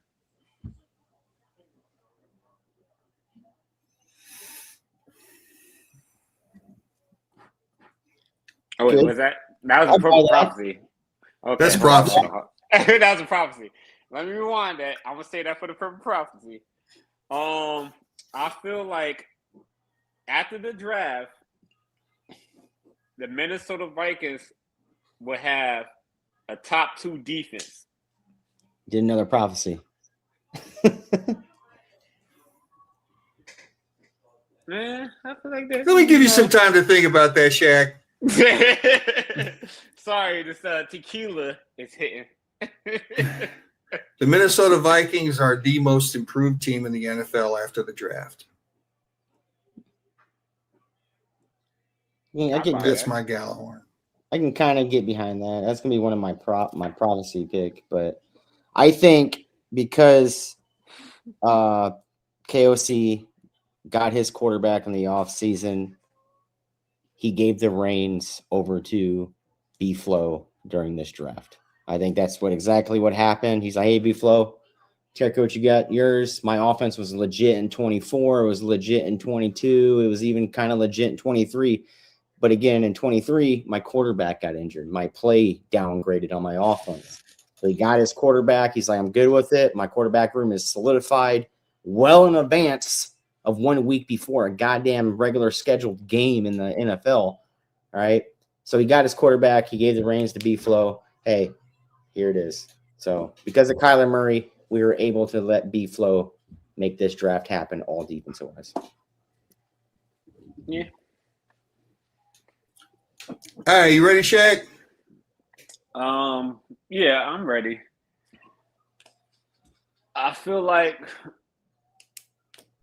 us as fans, we won't really appreciate this draft until like the second quarter of the season because, I don't know how often we start our rookies, but I feel like with KOC and B-Flow, they don't like to start rookies early in the process.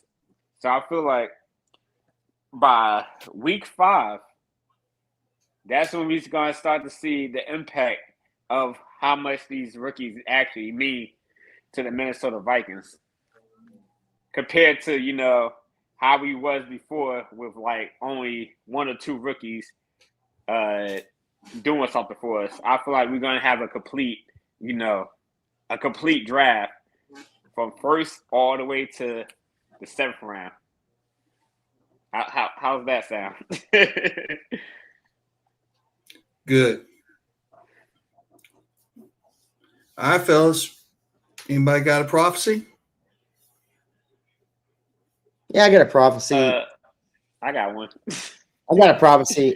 So my prophecy, as I said earlier, I think the defense does take a step back. Right? But the offense is going to take a step forward. That's my prophecy. Right? It's not going to be a total 180 like we've been seeing in the past, where it's flip floppy, where the offense is good and then they're bad. I think it's going to be a small step back for the defense and a giant leap forward for the offense. I think that's what's going to happen. My prophecy is what I said earlier. The Minnesota Vikings will have a top 2 defense. I'm going to explain what I mean by top 2. I think we're going to have a top 2 defense and yards allowed. Pretty much, we're going to allow the second least or the first least amount of yards against our defense.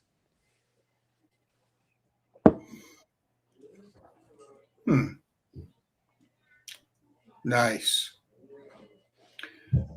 So, fellas, a few weeks ago, I made a prophecy that the Minnesota Vikings would draft a running back, and at some point during this season, that running back would be Offensive Player of the Month.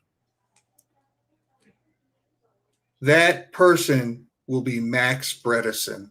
That is so hot. I love it, Fish. that is lava. Max Bredesen is going to be Offensive Player of the Month at some point this year. Stake your claim on it, baby. Go to Vegas with that one. Put a stamp on her. That's crazy. That's a good one. That's super hot. Shaq, you all right? Yo, Shaq.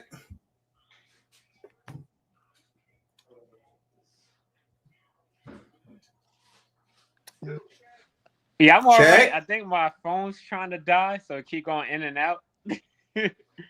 All right. Well, you got audio, you just don't have video. Cody, go ahead with your final thoughts, and we're going to bring this thing home. So final thoughts. Hey, y'all listen to us, right? Every week you come in here, you hear us talk and argue with each other, and then argue with you and all this. Hey, we're still talking. You're still listening. But it can be flipped to 180 on that side too. We can listen to you. So if you need someone to talk to, hey, just message any one of us out there. We're here to listen, right? Because you guys so much support to us, we will support you at the end of the day. And after that, it is Friday. Hey, weekends get wild out there. Be good or be good at it, if you know what I'm trying to say here. And always, let's go. Let's go. Shaq, you got 30 seconds to give a final thought?